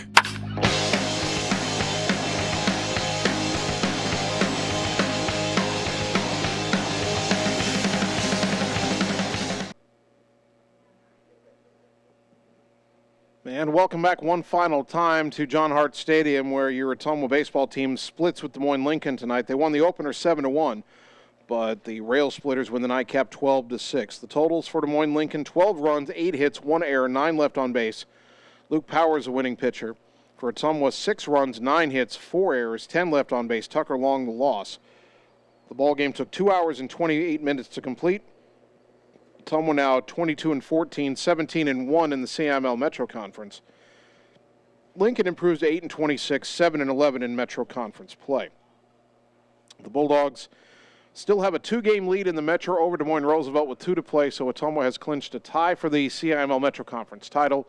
If they win at least one of 2 at Roosevelt next Tuesday, then the Bulldogs will have the conference title to themselves. If Roosevelt sweeps them, then the Bulldogs will have to share the title with the Rough Riders for the 2nd year in a row. Our next broadcast of Ottumwa High Athletics scheduled for Friday afternoon. Ottumwa High softball in the 48th Ottumwa Softball Classic, the longest-running classic in the state of Iowa. Bulldogs play at 5 o'clock on Friday, where they'll take on Roland Story, and then they'll follow up with the game against Ankeny. So we'll be on the air. We're scheduled to be on the air at 4:50, but again, the start time depends on how the earlier games in the Classic go and what time Ottumwa actually gets on the field. And then Saturday, Bulldogs are scheduled to play at 3:15 against Davenport Assumption, then follow that with a game against Fairfield. So we're on the air Friday and Saturday from the Ottumwa Softball Classic here on KBIZ and on the live video stream. I want to thank our sponsors one more time: Roto-Rooter, Bridge City Realty, Community First Credit Union, Mike's Pizza, Family First Chiropractic, Reflection Studio, Meridian Credit Union, Mercy One Ottumwa, Lisco, Lee's Photography, Citizens Mutual, Sonic Drive-In, and Marvin Bory with Shelter Insurance. A big thank you to Bulldog head coach John Yeager for helping us prepare for the broadcast tonight, and a big thank you to both of my producers, Annie Argo, the on-site video producer, and Brandon Drew, the radio producer back at the KBIZ studios. Finally, I'd like to thank you, the fans, for tuning in tonight. Because without your support of these broadcasts and of Ottumwa High Athletics, none of this would be possible. So thank you for tuning in to Bulldog Baseball on 1240 AM, 102.7 FM KBIZ, and on the live video stream on the Ottumwa Radio Group Facebook page. My name's Jason Van Arkel. I'll talk to you Friday when the Bulldogs softball team plays in the Ottumwa Classic. Until then, good night, everybody.